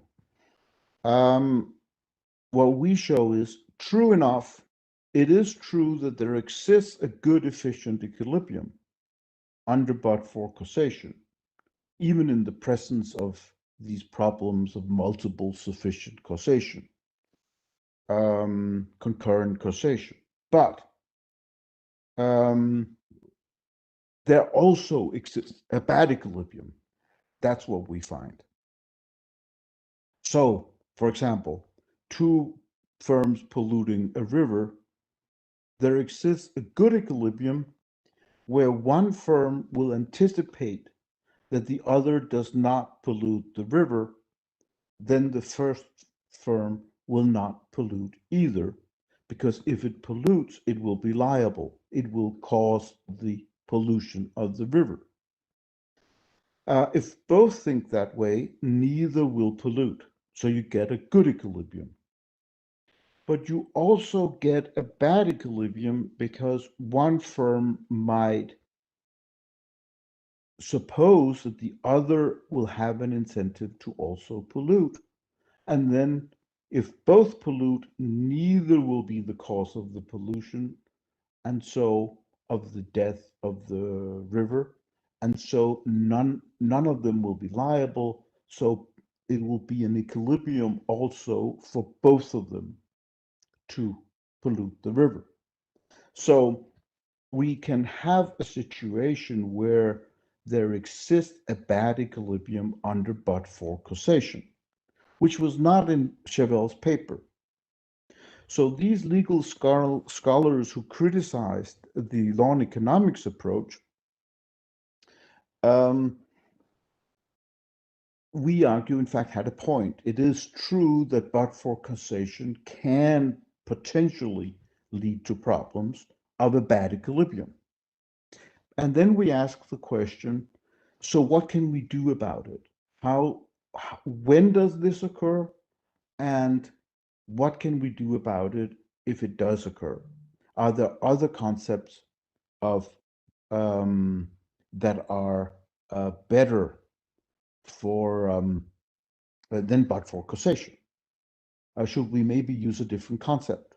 Or how can we go about resolving the problem of this bad equilibrium existing? Now, that's our agenda. And now let me turn to the model, just to sketch our model for you. So we have an injurer who chooses a level of precaution XA, that's injurer A, and injurer B chooses a level of precaution XB. And we have harm in physical terms and we have harm in monetary terms. Interestingly enough, it's important to distinguish between these two, the harm in physical terms, I'll come back to that later, and the harm in monetary terms. And now we have also cost functions, and we have social costs that are the harm to the victim plus the precaution costs of the two injurers. And we have standards of due care, which are those acts which minimize the total social cost. This is the Chevalian model of tort law. And we say that A is negligent when the precaution level is less than required, etc. And we say that when A is negligent, A is also the but-for cause of this difference between the harm that actually occurs, given that both A and B are negligent, and the harm that would have occurred if only B had been negligent, but A had taken a correct level of care. So then A is the but-for cause of this difference. Is also called the difference principle, and similarly for B, of course. So we have A and B. We now know what part of total harm they cause according to the but-for a rule of causation. And here we define it actually in value terms, not in physical terms. And I come back to that, but it's also true that we define a causation as marginal. That is, we ask the question, but for the negligence of A, what would have been the harm? We don't ask the question what the harm would have been if A had not participated in the activity at all. But in reality, actually, when you look at tort law, sometimes courts don't look at what the harm would have been if A had just kept within due care. They sometimes look at the situation, what would the harm have been if A had not been in the activity at all? But we look at it as the extra harm that is due to the negligence of A. So we should only look at how much more A causes than would have been caused if A had taken due care. That's not always what courts do, but that's how we define it. But we also look at the implications of defining causation more broadly. Let's take an accident. You drive too fast, and thereby you cause more harm than you would have if you had driven with the correct level of speed. with the correct speed, and then do courts then you drive negligent, you drive too fast, but the accident would have still occurred if you had driven at the correct speed, assume, but the accident would have been less. And then you should subtract the harm that would still have occurred had you driven with the correct speed. But that can be very hard to measure. And sometimes you get to pay the full harm. And I could give other examples, maybe more convincing examples where courts don't always subtract what the harm would have been if you had acted with due care. I could, for example, go into cases of intellectual property rights where you infringe on a patent, and the question is, how much would the infringement have cost the patent holder if you had not infringed but exactly kept within your rights? That is, put a product on the market which was not infringing, exactly not infringing. Instead, you look at what is the cost to the patent holder of your infringement, and not taking into account what the cost would have been if you had exactly kept within your limits. So these are deeper questions of causation. We define causation, we look at both definitions and see how well they do in providing incentives. Okay. So for each concept of causation that we look at, we don't only look at but-for causation. I come back to that. We consider whether incentives will be correct under that notion of causation. Will people, taking into consideration the rule of causation, will they act optimally? And our main results stem from a compensation principle developed by Professor Schweitzer, my co-author. And that principle states, and we derive it, that if you compensate the victim fully, then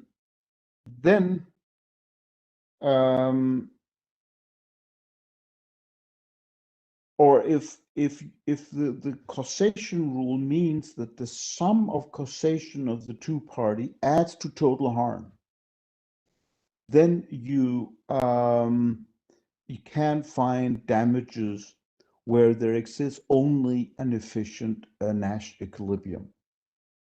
So full compensation leads to the possibility of full compensation under the causation rule leads to optimal incentives that we call the compensation principle. And that is actually what drives our main results. Now, our second result, we derive as follows. We have these but-for causations of the two parties. Now, if the harm function is such that the marginal contributions of each party is less than the total extra harm created by the two parties together,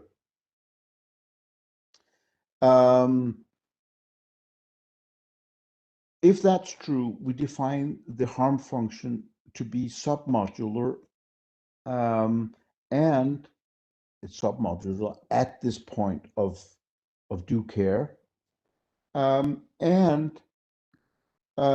we showed that when that's true, when marginal contributions don't add to total harm, then we get efficiency. Then we don't have this problem of causation's not adding to full harm. It's a problem lies in the harm function, which can be a submodular, meaning that marginal contributions don't sum to the total harm. But when it is true that the harm function is supermodular, or at least not submodular, then you don't have a problem. And that is the typical case in ordinary tort law. Each person's marginal harm, when you sum these marginal contributions, they sum up to the total harm or even higher, then you don't have a problem with but-for causation. We also show that this question for two injurers, submodularity where marginal contributions don't sum to total harm, that can arise when there's either multiple sufficient causation, the concurrent causation we saw in the beginning, where they each cause the full harm, or there's at least harm that they both cause sufficiently. You either have that or you have offsetting benefits, as in the nurse doctor example, where one person's negligence counteracts the other person's negligence. You can have that, or you can have this multiple sufficient causation. Those are the only two possibilities for problems to arise with two injurers. We show that. So if there are no offsetting benefits, no person's negligence counteracts the other's negligence, we can simply get efficiency by saying, well, this of multiple sufficient causation, when they're both the cause of part of the accident or part of the harm, they should both be held to be the cause of that which they sufficiently cause. If we do that, we get optimal incentives always. So in this result, we show that, which is what courts tend to do. They tend to say, well, multiple sufficient causation, we know that that creates a problem for but-for causation. So we just think intuitively that we should hold both parties liable. And so we get efficiency. Then courts have gotten that right. But they don't always do that, actually. In the US case, sometimes they don't quite get it, or they don't do it. And then you could potentially get problems. But this result of ours shows that if courts are pragmatic about causation in these cases of multiple sufficient causation, and if there's no offsetting benefits, we don't really have any problems with efficiency. So in that sense, the problem is limited to some extent in reality. Now, but we also show that if the H function is subadditive or submodular, that can be thought of as the same thing, then we can get both an efficient and an inefficient Nash equilibrium. As I explained before, if one expects the other not to take care, he or she will also not take care. So we need to sometimes dispense with but-for causations, but courts do that, or tend to do that in any case. Now, that was for two injurers, but we also look at the case of more than two injurers. You could have three or many injurers. And in that case, you could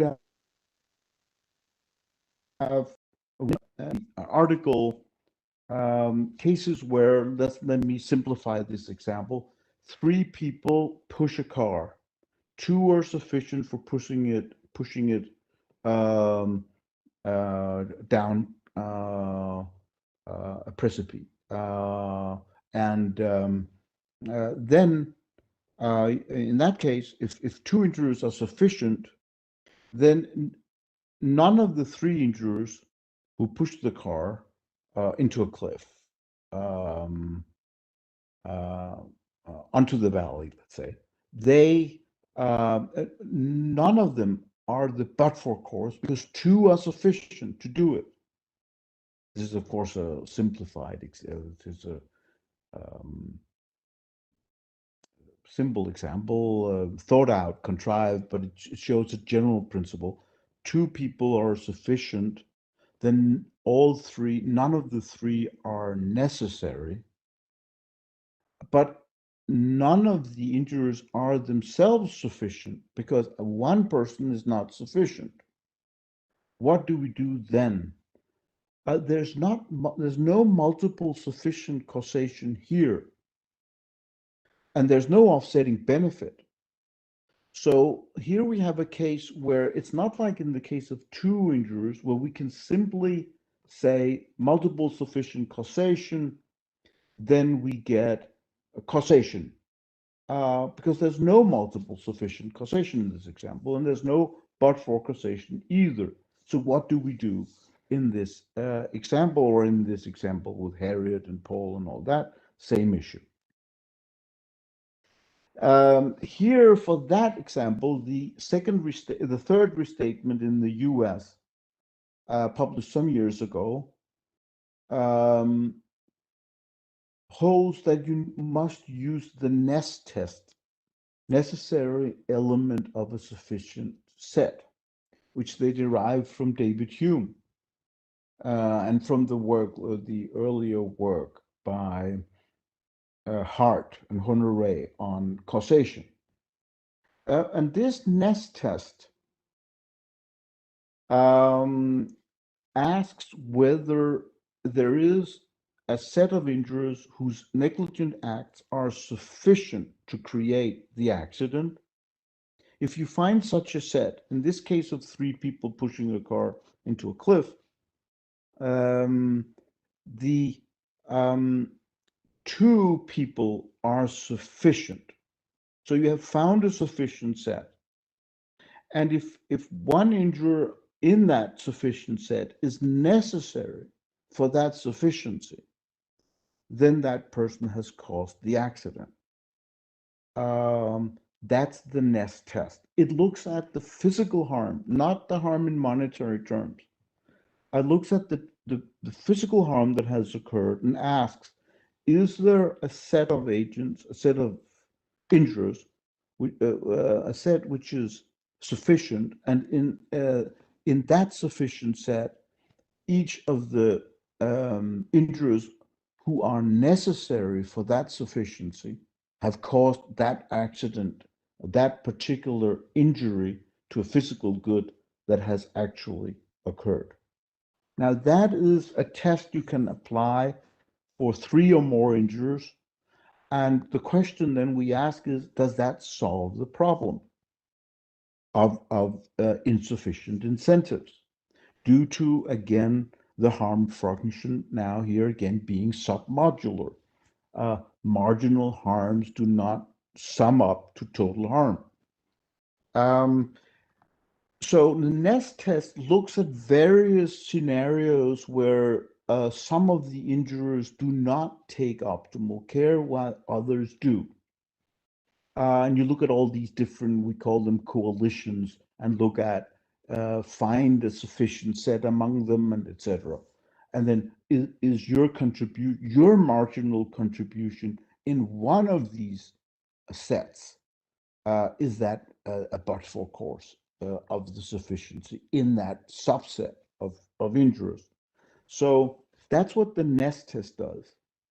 Now, the Shapley value is an alternative, and it looks at the same, all these scenarios where some injurers act negligently while others do not.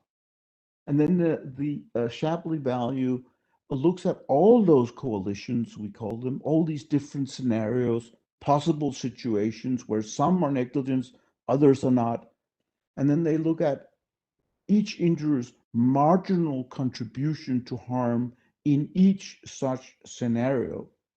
And then it takes the average of all of them and then says, that's how you cause, that's how much you cause of the total accident. So that's a different concept of causation. And then we ask, is that then, which of these two concepts are better, is better? The Ness test or the Shapley value? Um, the Shapley value has been highlighted by game theorists because they say, as an apportionment principle, it is very attractive for it fulfills certain actions that we think are intuitive and which we think are fair. So we get a fair apportionment where your share only hinges on your marginal contributions in all these different scenarios, situations that could have occurred. Some could have not taken care, others could have taken care. How would you have contributed in these circumstances? And then you get what is an appealing solution from a fairness viewpoint and from certain other axiomatic viewpoints. You get an apportionment. And we argue that this apportionment is actually better than the Ness test. We find that both the Shapley value and the Ness test provide optimal incentives, actually, because they lead to full compensation of the victim. In the case of the Ness test, we find that if you apply it, someone is the necessary cause always of the harm in some coalition. And so you do get all your goods destroyed. You find someone who has caused that good to be destroyed in the Ness test. So you get full compensation. We show that. So the Ness test does provide you with optimal incentives. And so does the Shapley value, again, because it fully compensates the victim. And full compensation, as I said earlier, implies optimality of the Nash equilibrium. The Nash equilibrium becomes Kaldor-Higgs optimal. So then how should we distinguish which is then the better of the two, the Shapley value or the Ness test?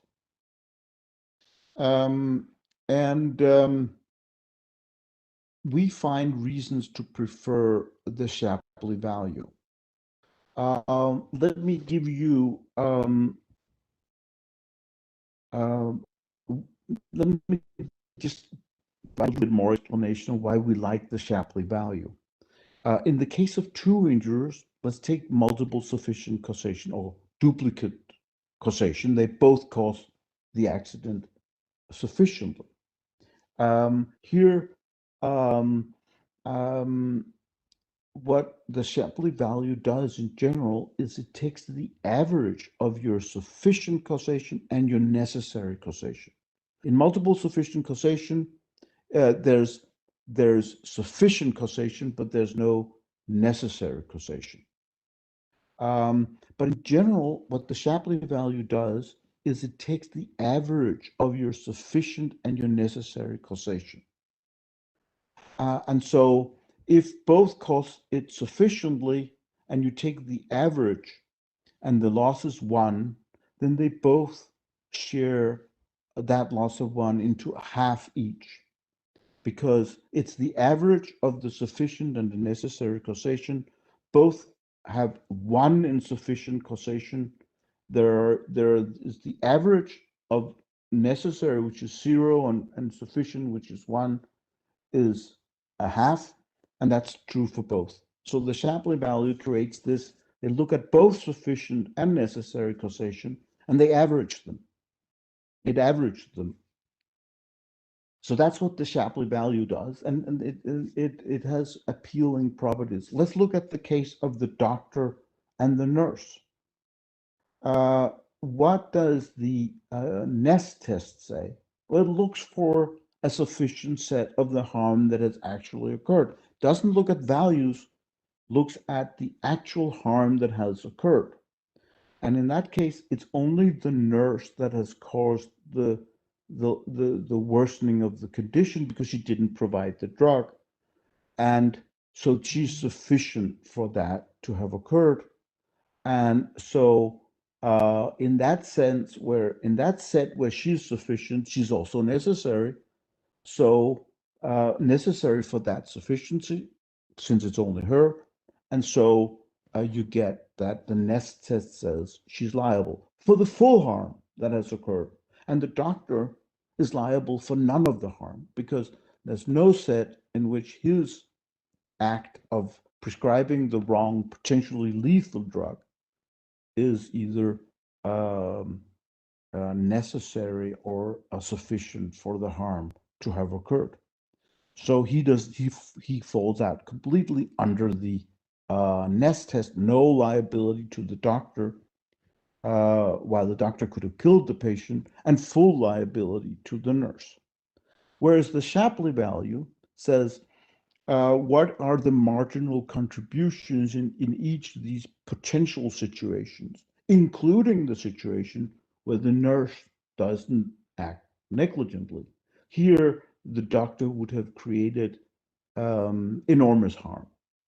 So that is part of the Shapley value.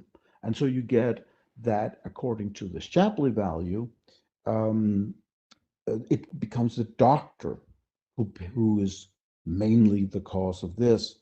So you get different results under the Shapley value because the Shapley value looks at the loss of the value, not only to the good that is actually harmed, but also to goods that could have been harmed in some of these various other situations.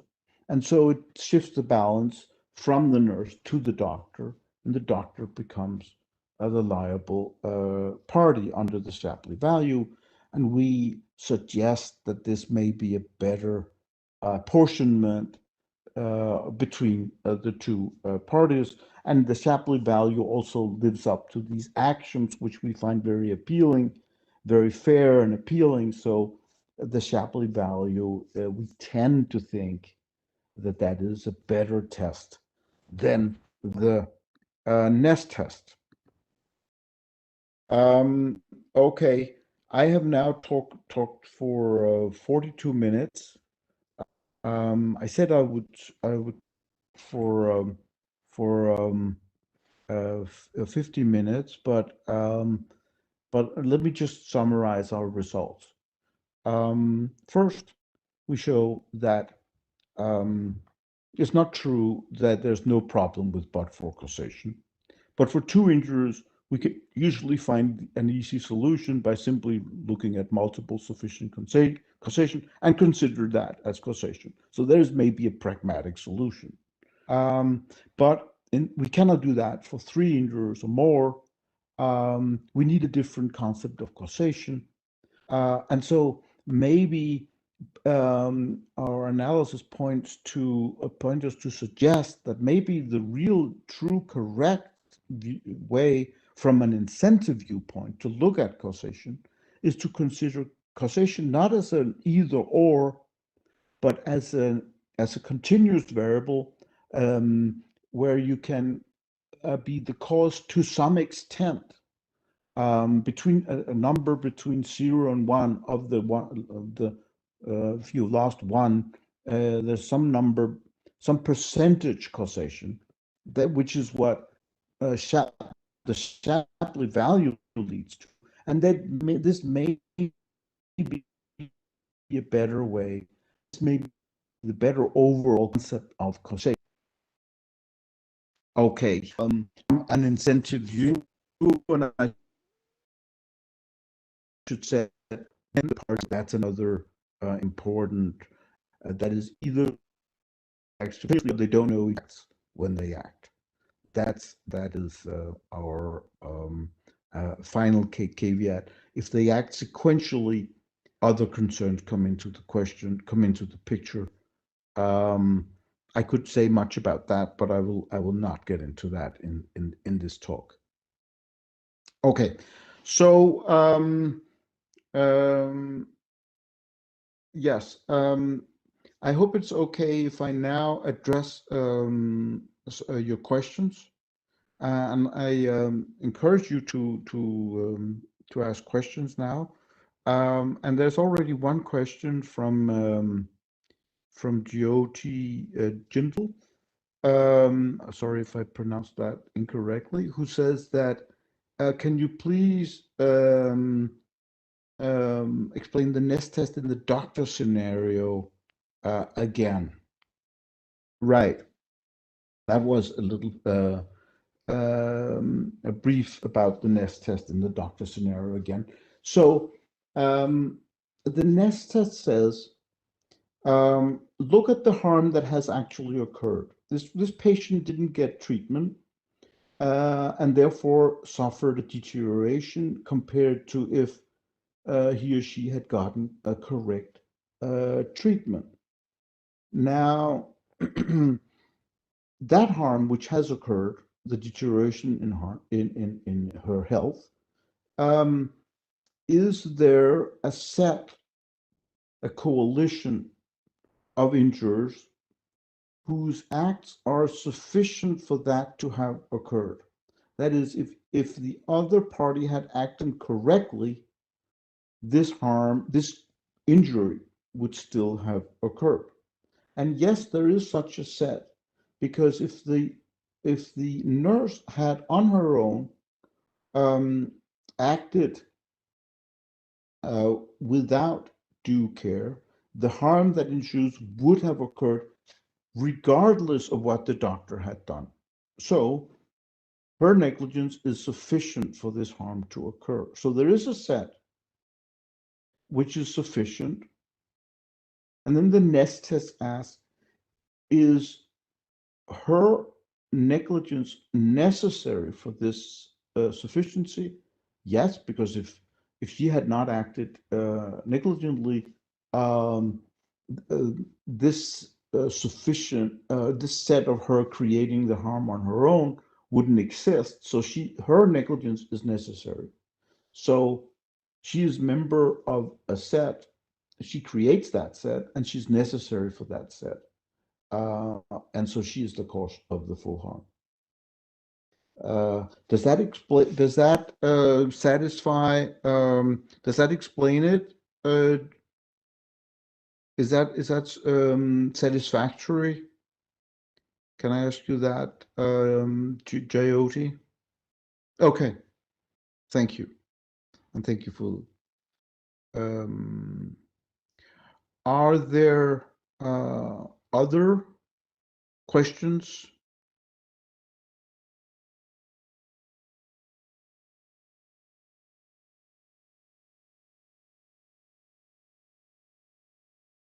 You can also ask questions if there's anything on a methodological issue. You feel free to ask me. I don't see a question coming forth. Maybe we should just then. So there's actually a lag in questions. So there's a lag in chat. So it comes after a minute or so. So maybe we can wait for a minute, and then if there are no questions, then we can conclude for the day. Right, exactly. Thank you, sir. Exactly. Thank you. Thank you. Let's see.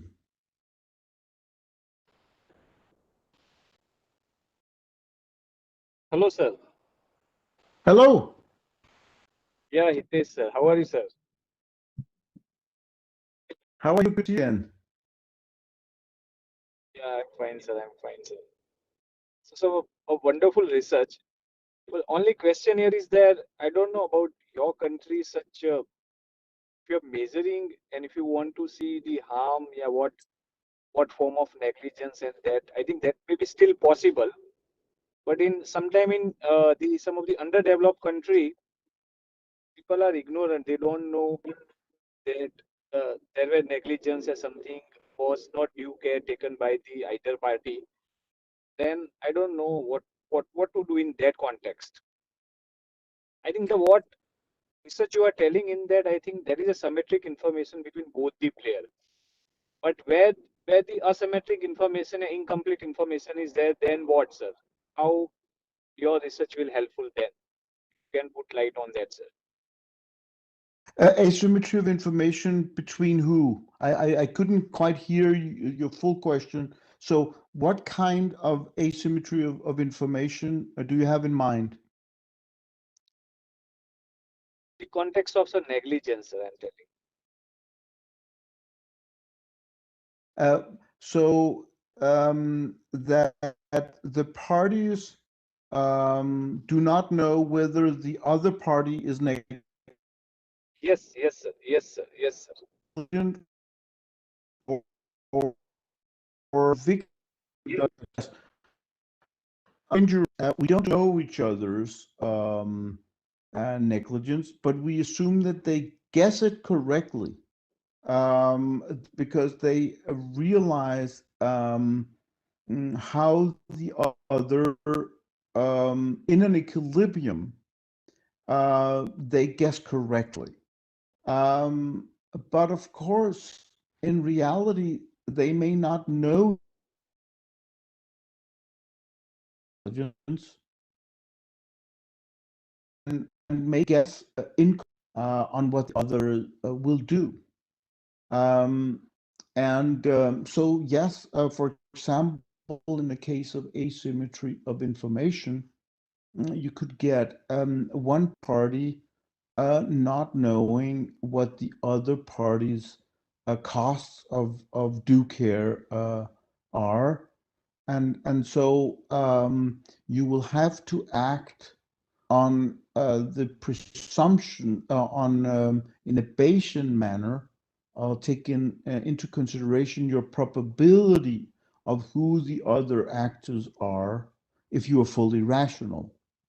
And so if you introduce asymmetry of information, you get into a game, a Bayesian game of people acting optimally under uncertainty, where the uncertainty is the type of the other party. And your question maybe is, what happens to our results in such a setting of asymmetry of information? And I feel quite certain that our results will survive that more realistic setting, so that you could get bad equilibria when you only guess the other's type. If, for example, you guess that the other will not take care with a high probability, you get our results in that situation. So I feel confident that some of the problems that we have encountered where people always guess correctly and know each other's types, you can also get that in a more realistic setting of asymmetry of information. But we are not saying that the bad equilibrium that we look at, for example, two firms both polluting a river, one firm knowing that the other will do it, and you knowing that you will do it, and then both knowing they will get away with it under these assumptions. Without the two firms, that's not part of our theory. The two firms do not coordinate, collude in our setting. If they did collude, tort law is very clear. They're both the cause of the harm. But if they do not collude but act independently of each other, we're not so certain that the bad equilibrium will always occur, because you have to think, will the other party really take due care or not? And so it actually becomes, there are two equilibrium, one where you think the other will not take care, and one which you think the other will take care. Two equilibrium, and we come into the question equilibrium selection. Which equilibrium is more realistic? And here we are not certain that our equilibrium is the more realistic. The bad equilibrium is always the more realistic. Sometimes the good equilibrium will occur. But when you look at games where people play this kind of things, and in the experimental games, you do see that people act outside the efficient equilibrium. They don't always get to the efficient equilibrium. Sometimes they get to the efficient equilibrium over time, but they don't get there immediately in experiments. So we do feel that maybe courts should avoid these bad equilibria by not allowing these injurers to get off the hook if they cause accidents in this manner. So we feel it's a more prudent strategy for courts to say, well, we don't want these equilibria and the possibility of these equilibria. That's our stance on this. Did this answer the question?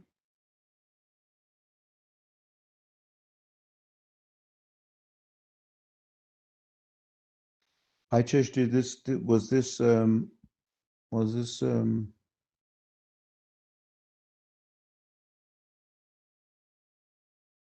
my main answer was that it survives asymmetry of information, these bad equilibria. I'm pretty sure it can show that. So we have one more question in the Q&A part. Okay, let me get that. In the Q&A, let me Yes, see. sir. Okay.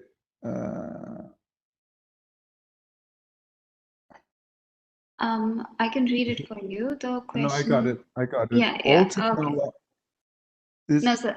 Just go to the bottommost part of it. Right. Exactly. You'll see your questions. Yeah, Sandeep, right?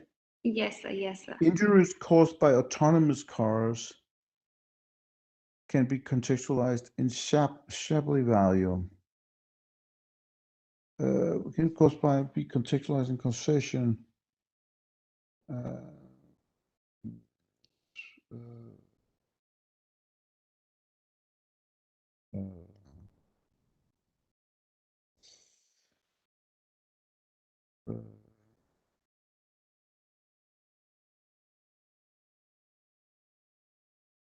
I don't immediately see any problems of looking at causation in the case of autonomous cars. I don't see any reason why that would be different. Out of the top of my head, I don't quite see why that is not very similar to because you can also, even if you have notions of strict liability or some such notion, you can still use these concepts of causation. So I think it would be applicable as a possibility here also. In my paper, which you can find in the SSRN, you'll see some reference to people who have worked on this concept of the Shapley value as an alternative concept of causation. And in that you can find some refinements, and I feel certain that you can apply it also to the case of autonomous cars. I don't see why not.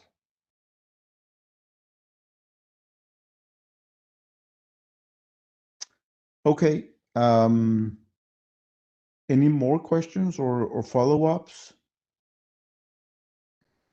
So we have one question in the chat from Ms. Jyoti Jindal. She is asking, why can we not hold both the companies equally liable for polluting the river?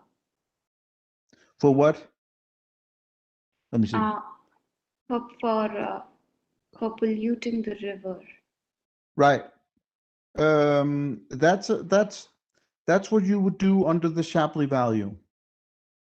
There you hold them equally liable.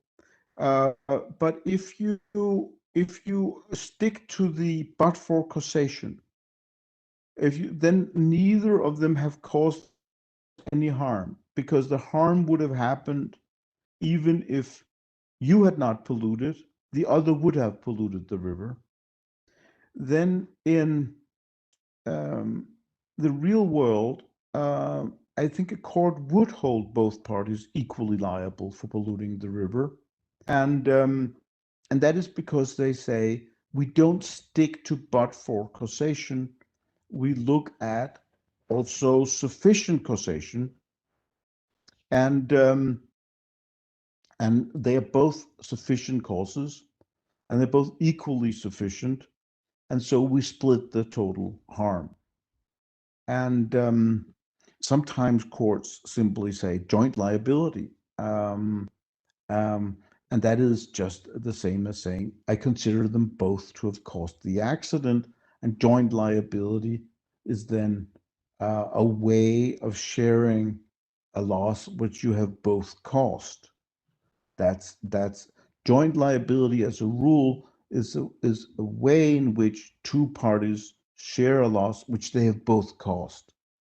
So when courts say joint liability, they're really pointing to a way.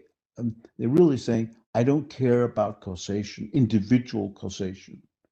I just say they've both caused this, and joint liability is then saying, well, and then the victim can then get his money, his or her money from either of them at the victim's own wishes, as the victim wishes. So yes, in reality, that's what a court usually does. It dispenses with but-for causation, and in effect, if it shares liability equally, it applies also the Shapley value.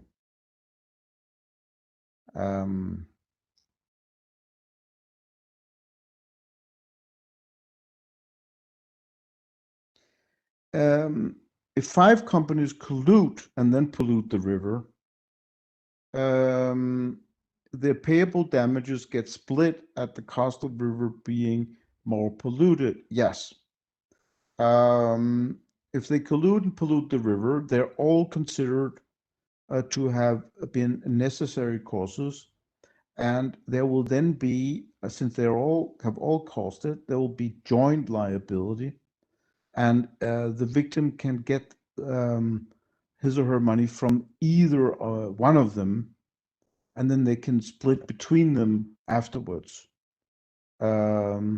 This cost of the river being more polluted, if the municipality has to clean it up or whatever, the municipality can then direct their claims at either of the 5 companies, since each company is then considered the cause of this accident.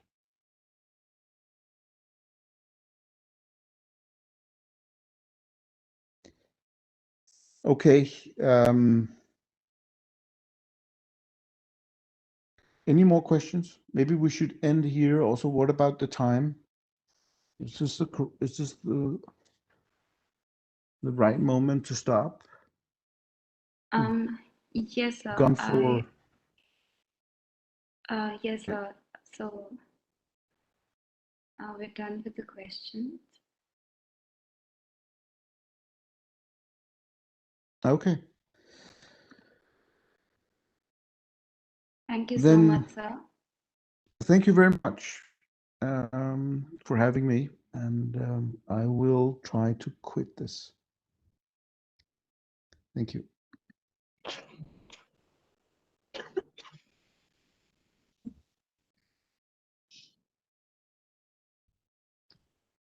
Thank you, sir. It was a pleasure to share to you. That was an informative and insightful presentation, and thank you for answering all the questions patiently.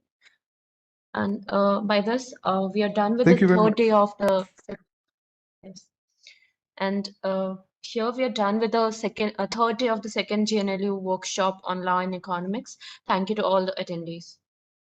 So we have a comment for you, and that reads, it was an insightful session indeed. So thank you very much for giving us your time and for sharing your knowledge with us. Thank you very much. Thank you for having me.